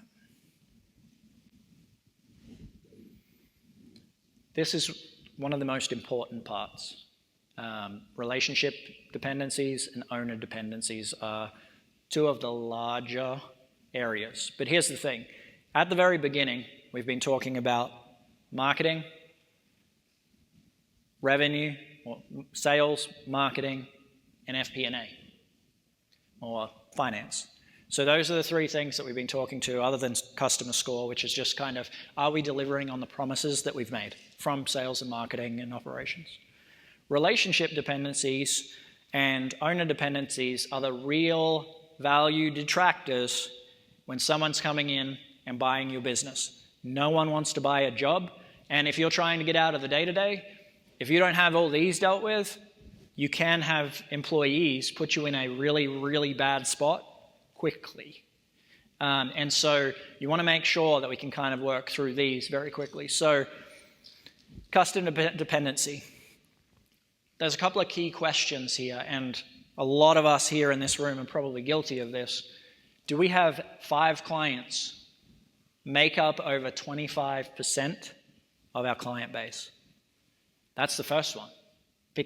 And in that 25% or 5 clients, I'm sure the CEO is probably dealing with those, or the founder or owner is probably dealing with those top 5 clients, because that's traditionally how it goes, because they've been with you the longest, you've probably upsold them into different services, they have a great relationship with you, or you've built the relationship over years. And so that leaves a significant gap in your business because they're tied to you. But it's going to also make it difficult to expand, because relying on a few key customers can make it difficult to expand into new markets, as the company is less likely to have resources to do so. Increase risk, because dependence on a single customer increases the risk of bankruptcy or insolvency if that customer stops paying or goes out of business.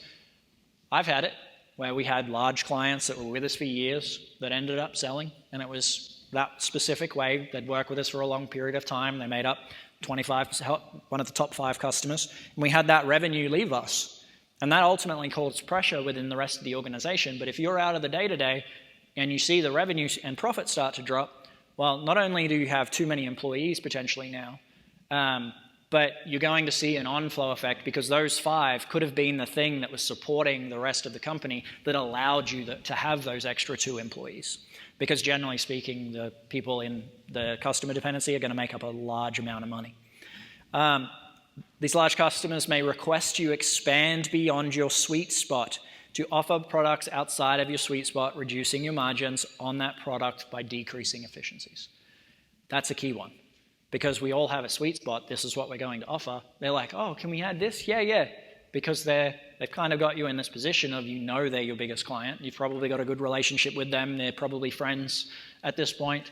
And then they kind of you have this like, all right, it's not really what we do, but I'll do it anyway. And then you add that the product in, but you don't know how to price it, and you throw a number out there. And then margins start to drop. I don't know if you guys are time tracking. I know a lot of people don't like time tracking, but then your margins start to drop, and you see that your employees can't manage the amount of revenue that they're expected to manage. So just understanding that we want to make sure of that. So reducing customer dependencies. Create that consistent offering and pricing structure that diversifies your risk.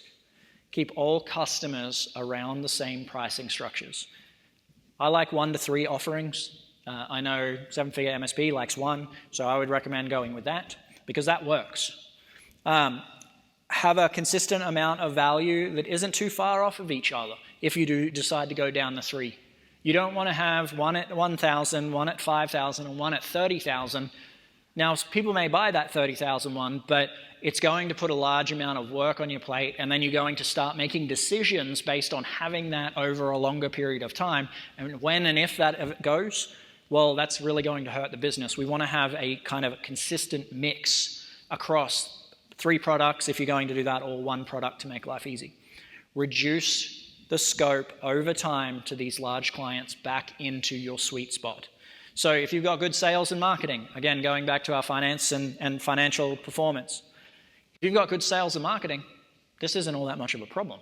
You've got consistent leads, you've got consistent revenue, you've got consistent profits. So then you can start to make these changes in your organizations slowly over time. Because I'm not saying we should go out today and be like, hey, top 5 customers, bringing you back, and we're going to cut you guys in half. And this is what we're now doing. It's slow and steady wins the race. Bring in enough revenue from those, from the financial side and sales and marketing side, to then go and decrease it by the amount that you gain. So it's a scale, not an all or nothing type of mix. If we take these risks, ensure that they're high margin products. And so if you decide to say, all right, I'm going to add on this extra thing for you, it's outside of our sweet spot, overprice it. If you're uncomfortable throwing out the number, it's the right number. That's the easiest way to know it. Like, if you're uncomfortable, you know that that's the number, and if they take it, great. If they don't, it doesn't matter. You're still within your sweet spot and you're good. So the questions really here to ask yourself is, does one client make up more than 15% of the revenue? That's a big one. Because if you do, we need to start slowly over time reducing that risk. Do those top 5 clients make up more than 25% of your revenue? All right, I'm actually going to get people to work through this one because it's important, very, very important. So give me 5 names, put them on your sheet. Just 5. And we put candy on the table because we know it's Candy Crush theme, and I know you guys will need a lot of sugar to keep going because there's a lot here. But put your top 5 customers, the ones that make up that 25%. Everyone here knows them because you're probably working with them.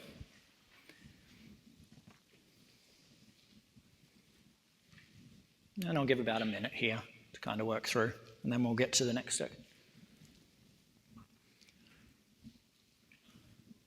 So I've got, being an Australian, I got Crocodile Dundee, Steve Irwin.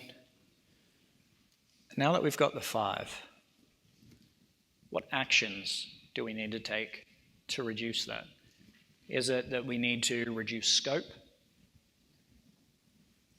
Is it that you're willing to take the risk and the margins are great?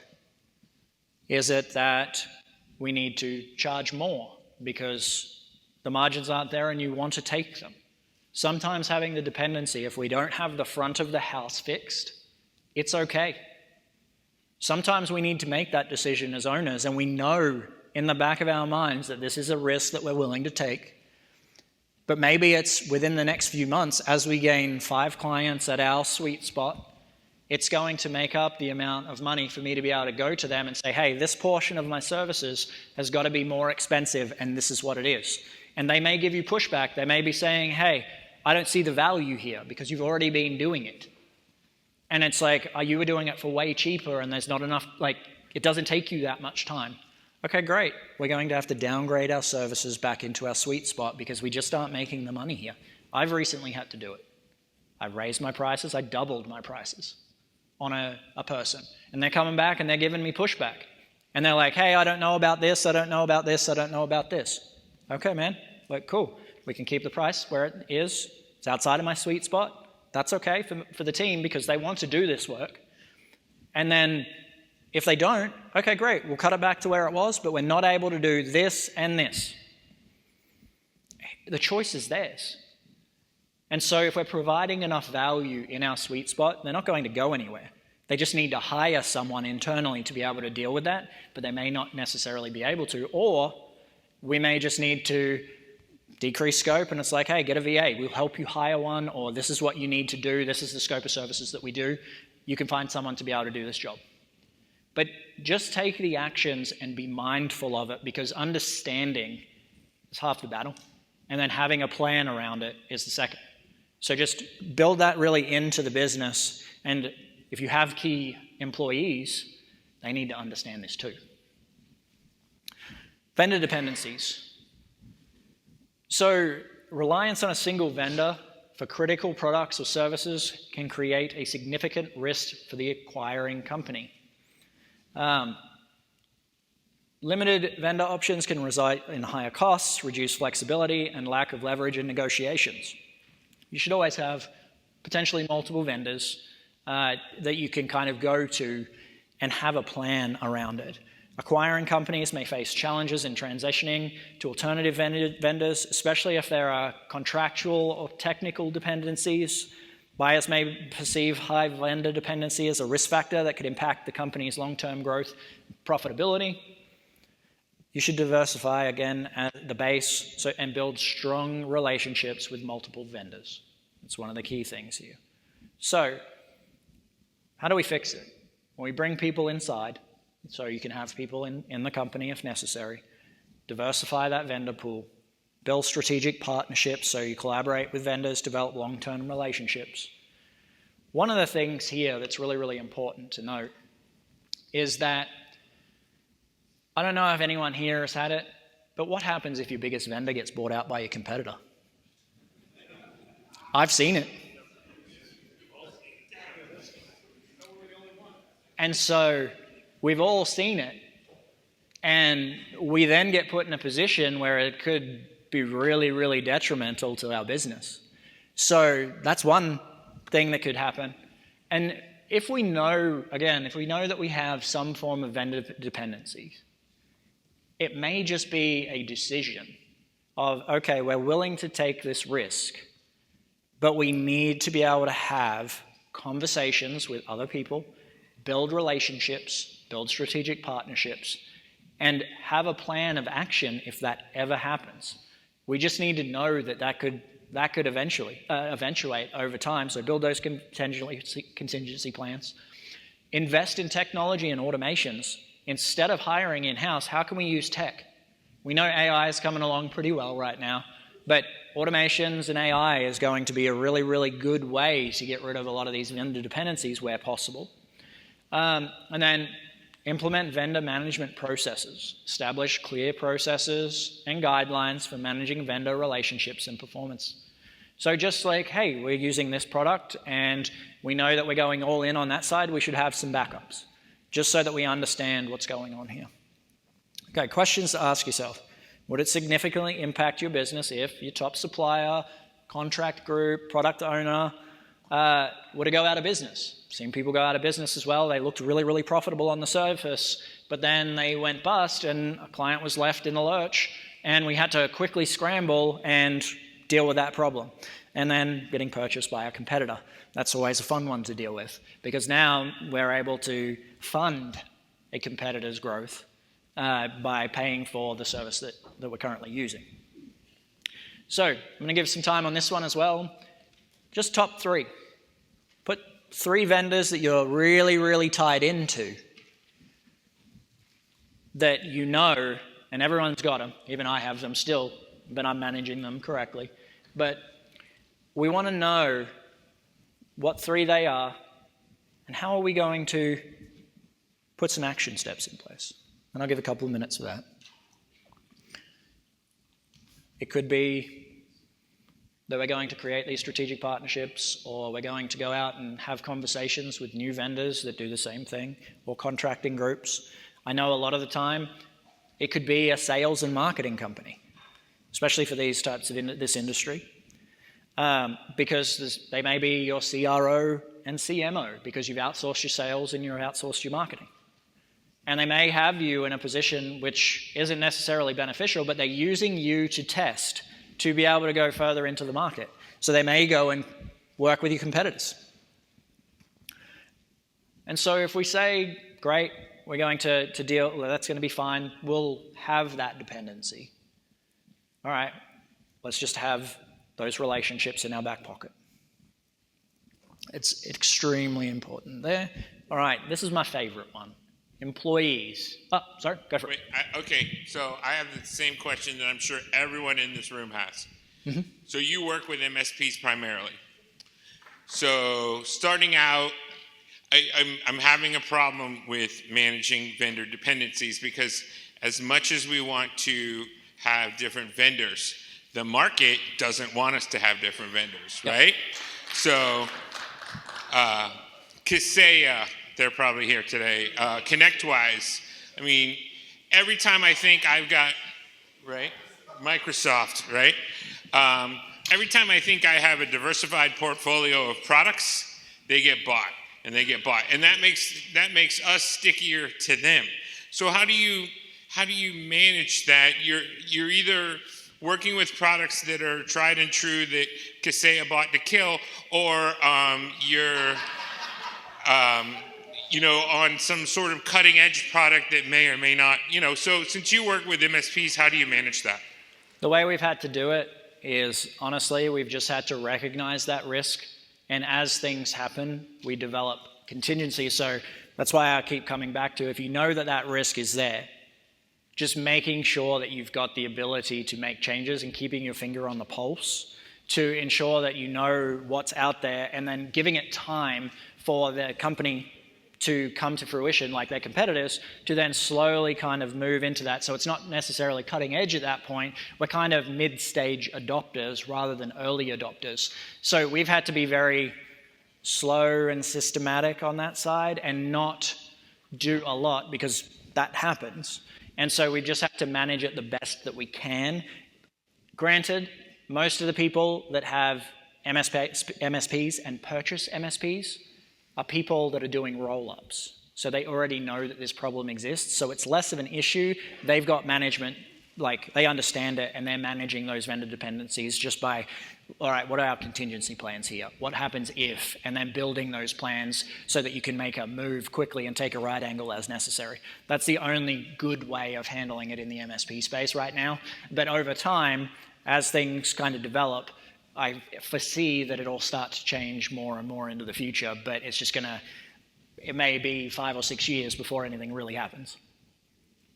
So tying into that question, where we're looking at vendors, we're looking at partners that we run our business off of. Yep. And some of the best ones coming up are VC backed.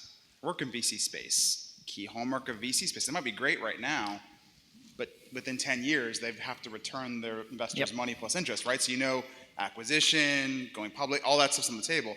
What are some key hallmarks that you've put together for your clients when they're looking at their vendors to basically quickly gauge the risk pulse of their vendors for mergers and acquisitions, for buyouts? Like obviously things are going great. Next thing you know, big company buys up this critical piece of software, and VMware was a great one. A lot of guys got hit here. Broadcom bought VMware, and all of a sudden it's become nigh impossible to get that. If you have your business built on VMware, that's a huge risk. How do we kind of preemptively start gauging that risk with vendors going forward? Like, what are the hallmarks that you would look for, broadly speaking? So we buy into a couple of different areas, basically. So we buy into a few different products just to make sure that we know, and then we use the VC side, we get it profitable, and we either double down with one or two, and then we try and get rolled up into that VC side of things as they go for the next round of funding, because we've either tied in with a strategic partnership and then we're able to get acquired through that. So we kind of, the horizon for these types of acquisitions is generally going to be about 5 years. Yeah. So we know that we can get rolled up very quickly within that, and that's how we kind of use it. We either tie in very heavily to one or two, and then we're able to kind of strategically position and have conversations as we kind of grow, because that's what ended up happening with one of the clients we worked with. They got bought by a larger entity that they were really close with, and we kind of went into that eyes wide open of like, we could position this correctly, make a lot of money with that strategic partnership, and then we get wrapped up into that entity. I phrased my question poorly, and this is all very valuable, thank you, but I think you missed it. It's okay, that's on me, I phrased it poorly. My question is for us, so we have key software products that are critical to our business offerings, right? When they get acquired, when the software gets acquired, it can screw us. And obviously, a risk conversation needs to happen when we go into these strategic partnerships. Like you said, sometimes we can't avoid it. We just got to embrace the risk. What are some key landmarks we should be looking out for when we build those partnerships, though? One of the ones for me is, are they VC-backed? Because I know that within 10 years, something's going to have to happen with them, whether they go big and return their money in cash to the investors or they get acquired. I have to recognize that as a risk. Do you have any of those other hallmarks of working at partners that you would advise clients to look for? Not really. A lot of ours aren't private equity or VC backed. So we don't have that risk a lot of the time. So we know that the people who have ran those companies have already invested the money for a long time, and generally we kind of steer clear of that type of thing. So we don't have that problem a lot of the time unless we're kind of in that That's space. fair, and that's a fair answer. Thank you. No worries. Good question. I'm going to ask some of my guys about that too, because that's interesting. I never thought about that one, to be fair. All right, so coming to employee dependencies. Employee dependencies can lead to a loss of key skills and knowledge if employees leave the company. Relying heavily on a few key employees can create a single point of failure in the business. I'm sure everyone in the room has one person that's a rock star, and we ultimately give them a lot of the work because they take it off of our plate. And then we have other employees that aren't so great, and they're not our firefighters. They just come in every day and they do their job and they kind of go home, and then we kind of overload these key employees. So if key employees are not replaceable, it can be difficult to scale and grow because they're going to reach a cap. They've only got 80 hours a week to be able to work for the organization. And so we have got to start looking at ways to incentivize, golden handcuff, build these ways of bringing people to manage more revenue over time and really dial in on that, making sure that we can use that so it's less work for the key people, documentation of SOPs for plug and play, Trainual, those types of companies and softwares are great to be able to get people where they need to be quickly, but also we need to have a way of shortening our training cycles. As you get further down the track and profits are there, revenue's there, leads are there, and everything is going pretty well, you need to start thinking about, well, how do I take a 6-month training cycle and how do I make it 3? How do I consistently optimize to get my employees to be able to get to their optimal level in a shorter amount of time? So then we can consistently kind of roll forward, and it may still be the same as the operations team or the marketing team or the sales team. How do we get them trained up quicker than what we are right now? Because that's going to be really, really important, especially if you hit a hockey stick. You need to be able to get employees in very, very quickly and train them very, very quickly, because if you're 6 months behind the 8 ball, that hockey stick can turn into a ramp really, really quickly, and you'll fall off the other side of it. So we need to make sure that we've got ways of training people quickly and accurately. So questions to ask yourself. If any of our existing staff were to quit, would it be business as usual? What can we do in the future to ensure that employee dependency is managed correctly? If the key employee were to have something happen and need 3 to 6 months off, would it be business as usual? That can also be key stakeholders. So if you have multiple people owning the business and doing different roles in the business, we need to also identify that, because they may not be an employee, they may be a stakeholder at that point, but we need to be able to manage and monitor that correctly. Okay. And then everyone's got a name. Who's your key dependency? So let's just put that in your employee name and making sure that we know who those employees are. It can be 1, it can be 3, it doesn't really matter.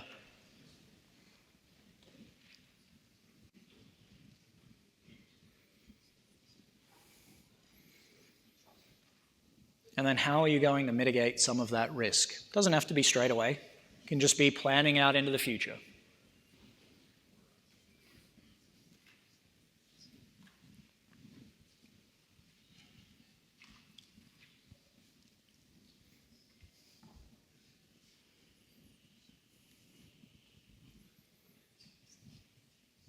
Okay.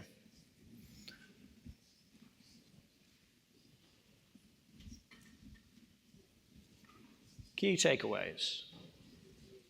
Always try to ensure that you have diversification within the organization or ways to allow minimize vendor, employee, and customer risks. Identify key areas where you have these risks. Again, 50% of the battle is just understanding that you have them. And then allow you to quickly shift if someone quits, someone gets bought out, large customer leaves, just knowing what you're going to do. When you have consistent revenue for growth and a systematized offer, customer dependencies over time become less of an issue, because you're able to manage and mitigate those very, very easily.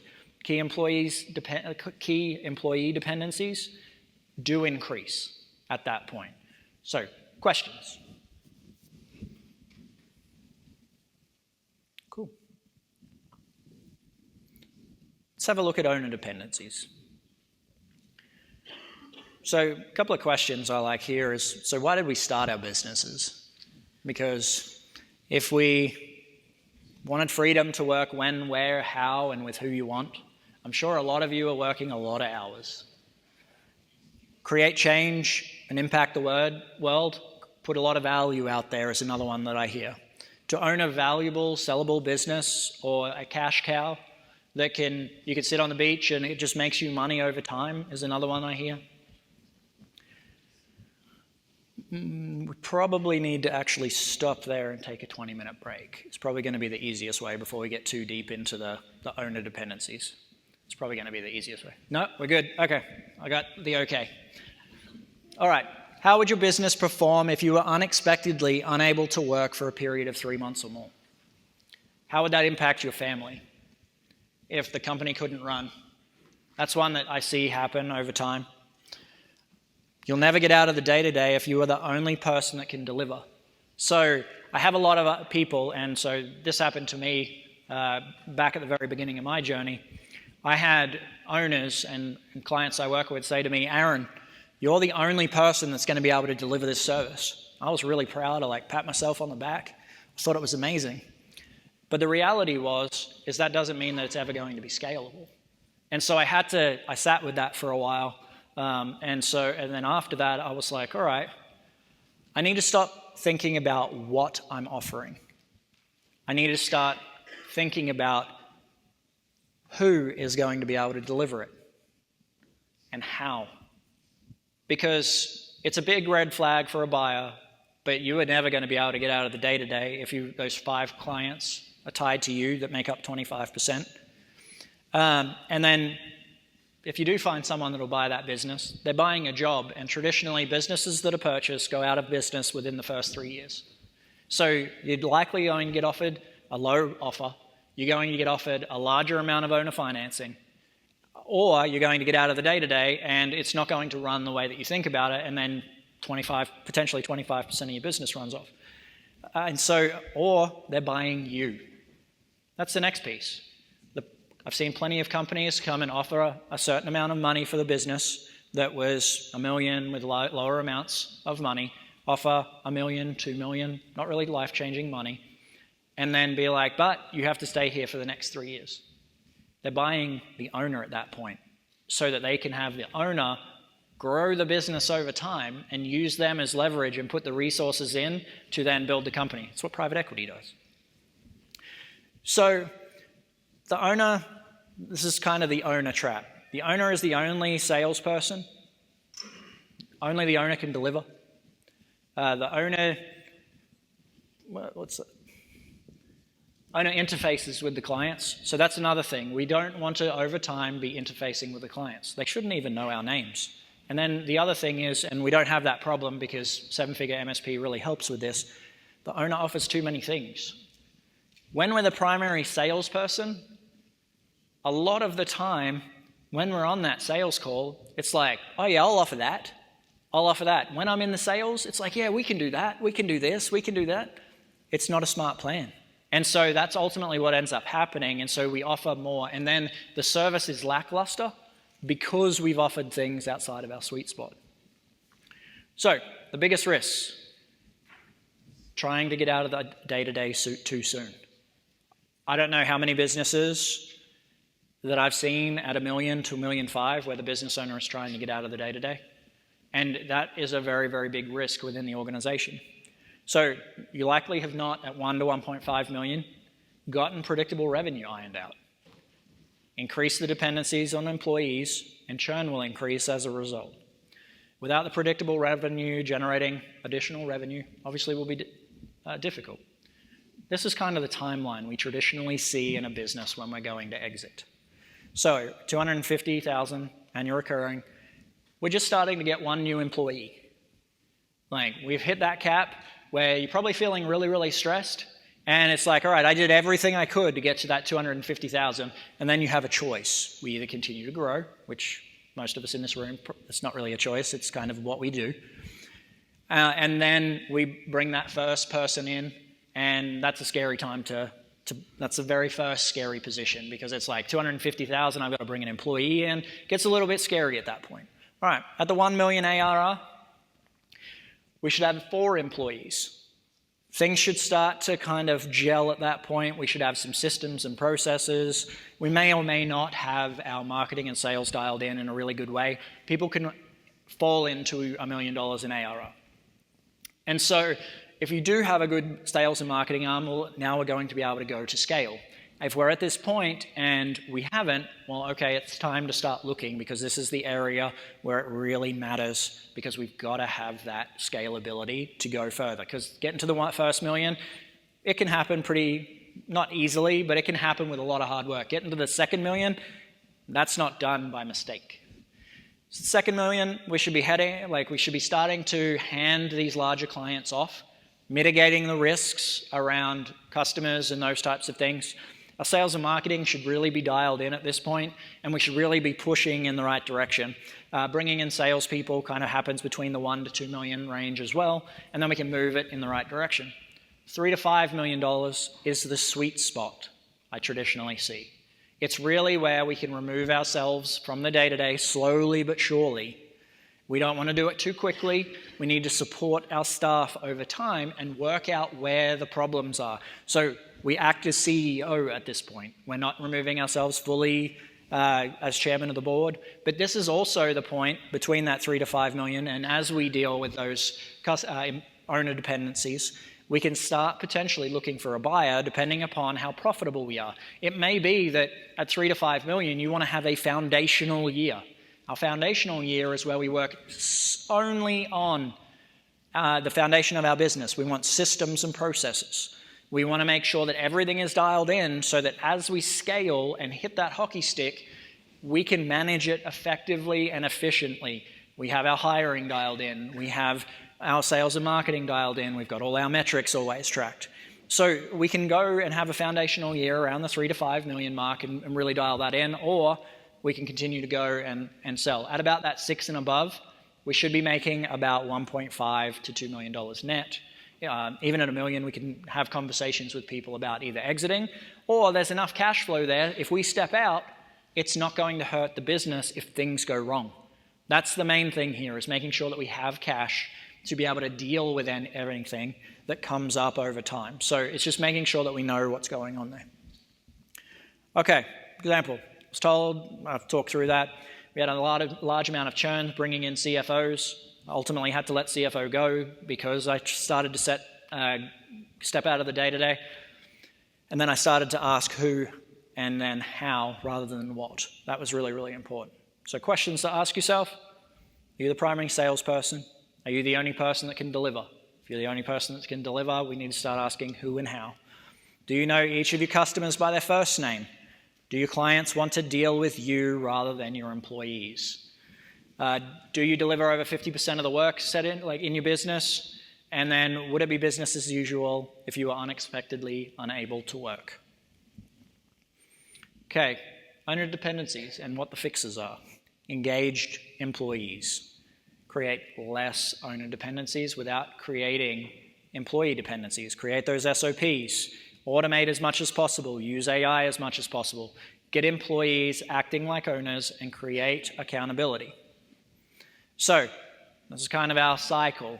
Happy and engaged employees flow through to owner-like effort. Great customer, and then flows through to our great customer experience, happy customers, and then customers refer and repurchase. So, these bonus structures around helping an employee, if they manage more money, they get more money, we can then start to incentivize our team to start managing and being intrapreneurs. And then we're able to kind of push everything along in a really good way. Okay, so owner dependencies, owner-like effort. Build a bonus structure that incentivizes the employees to think of their client base as their own customers. Think about how to increase your RPE. What bonus structures would you put in place to allow your employees to share in the revenue of your clients that they help manage? And then a couple of things here. So what have you done in the last 12 months to make your business less dependent on you, if anything? And then the next one is list specific actions that you can take over the next 90 days to make your business less dependent on you, if there is anything. So that's really, really important to kind of look through. And we'll go to the next because we're running up on time. There is too much risk in the business if everything revolves around you as the owner. The more you are responsible for all the relationships, the less growth potential you have. Employee engagement will reduce owner dependencies. The business is less likely to even get an offer to buy it. If everything is dependent upon you, no one wants to buy a job. Additionally, there will be no way to involve a C-suite team if you haven't figured out the process, and then find an integrator, a person that can operate as your operations person so you can think it through and be the visionary within the organization rather than the owner and operator. So this is kind of the sweet spot. So in the middle, though it's dark gray. So financial and cash performance is great. Once we've got that dealt with, if we try and do owner dependency first, we're going to lead to a large amount of employee risk, and if you don't have everything else dialed in, including the financial and cash performance, you're going to be in a world of pain if it isn't done really correctly. If we go to the right, owner dependency will still be in play, but we're moving in the right direction. employee vendor, customer dependencies, and customer score. We kind of work through those at that point, which will lead, profitability may suffer at that point as we test. And that's why you need forecasting and budgeting. Because if you know that you're going to drop from 40%, 30% down to 10%, well, it wasn't an afterthought, and that's easy to explain away to a potential buyer, or then you're managing it based on your finances, not just what we think and managing it from your gut. We want to make sure we know where things are going and understand if we pull this lever, what's going to happen to our bottom line. Then we start working through owner dependencies, because then we can start dealing with the problems, getting in and out over time, and that's going to allow the CEO to kind of act as a CEO at that point. All right, cool. That's it at that point. We should be good. Any questions?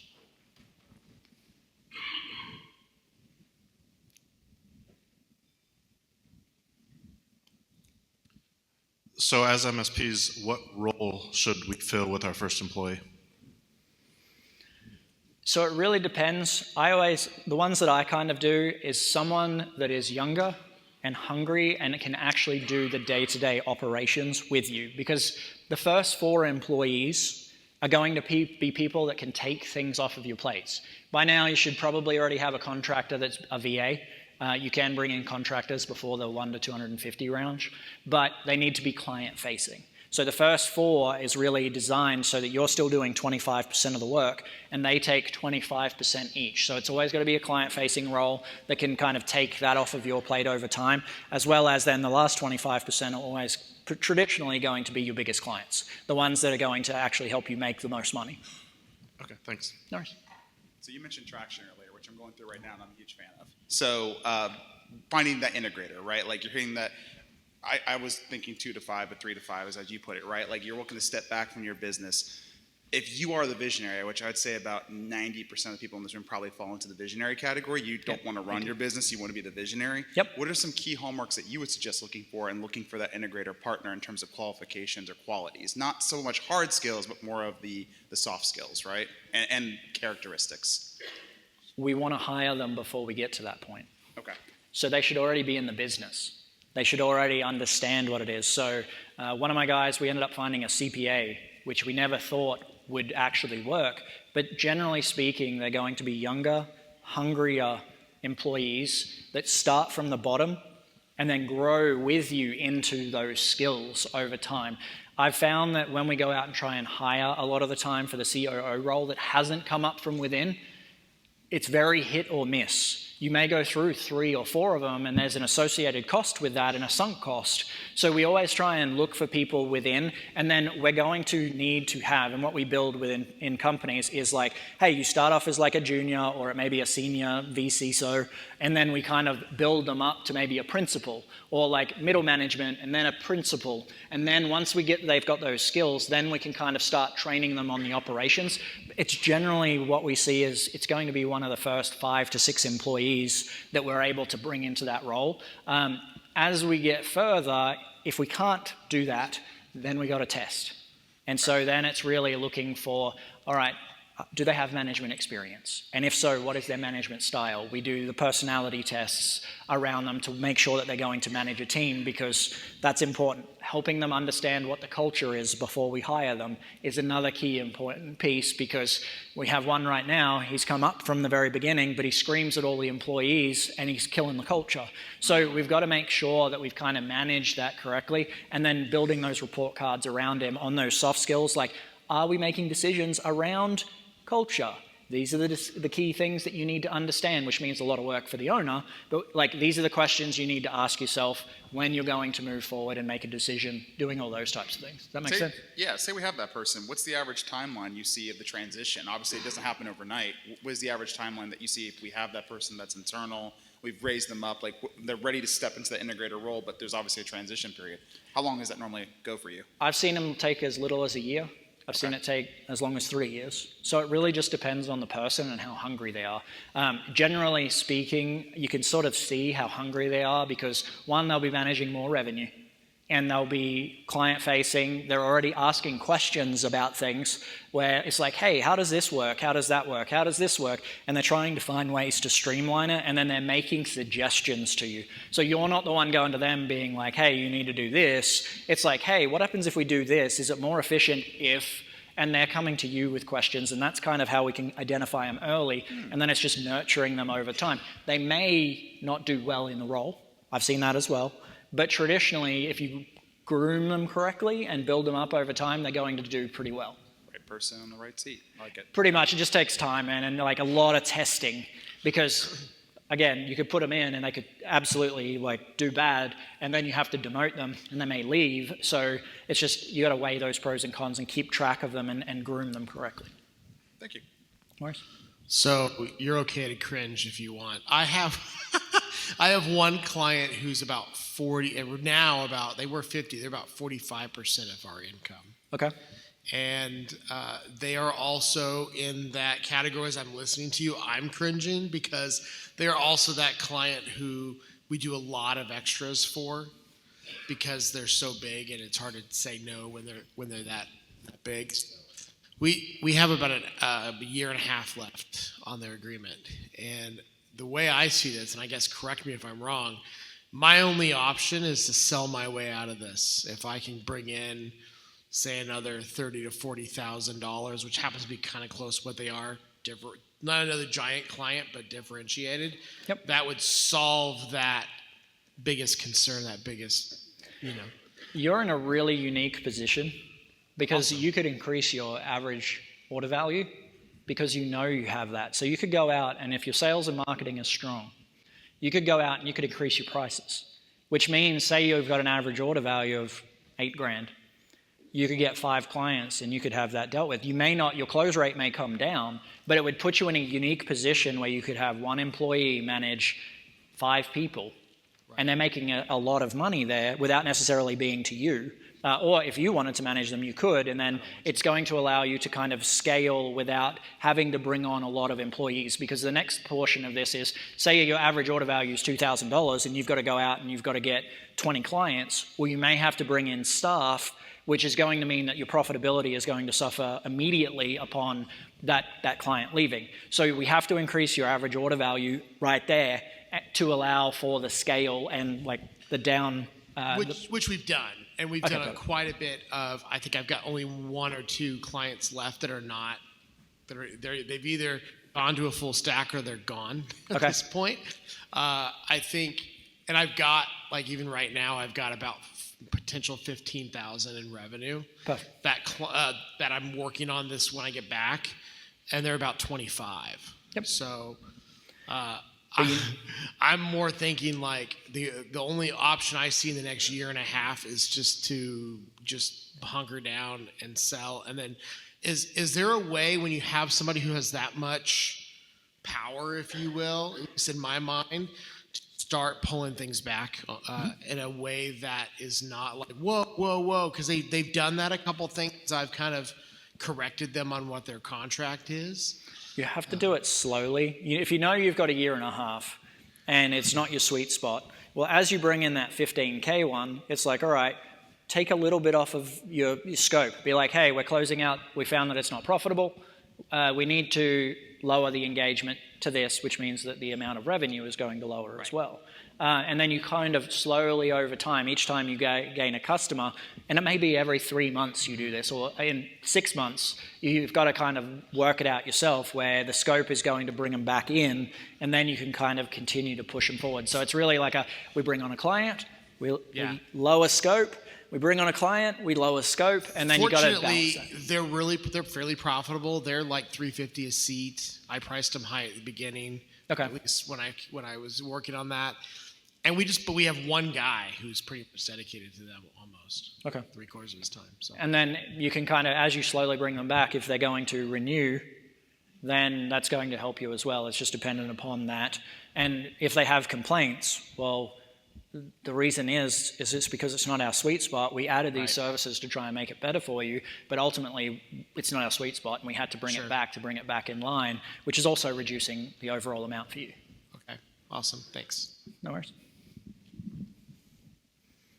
All right. Cool. Looks like we're in a good spot. All right, let's take our break then. All right, let's give him a hand. Awesome. Are you good? Okay. Thank you so much, Aaron. This was great.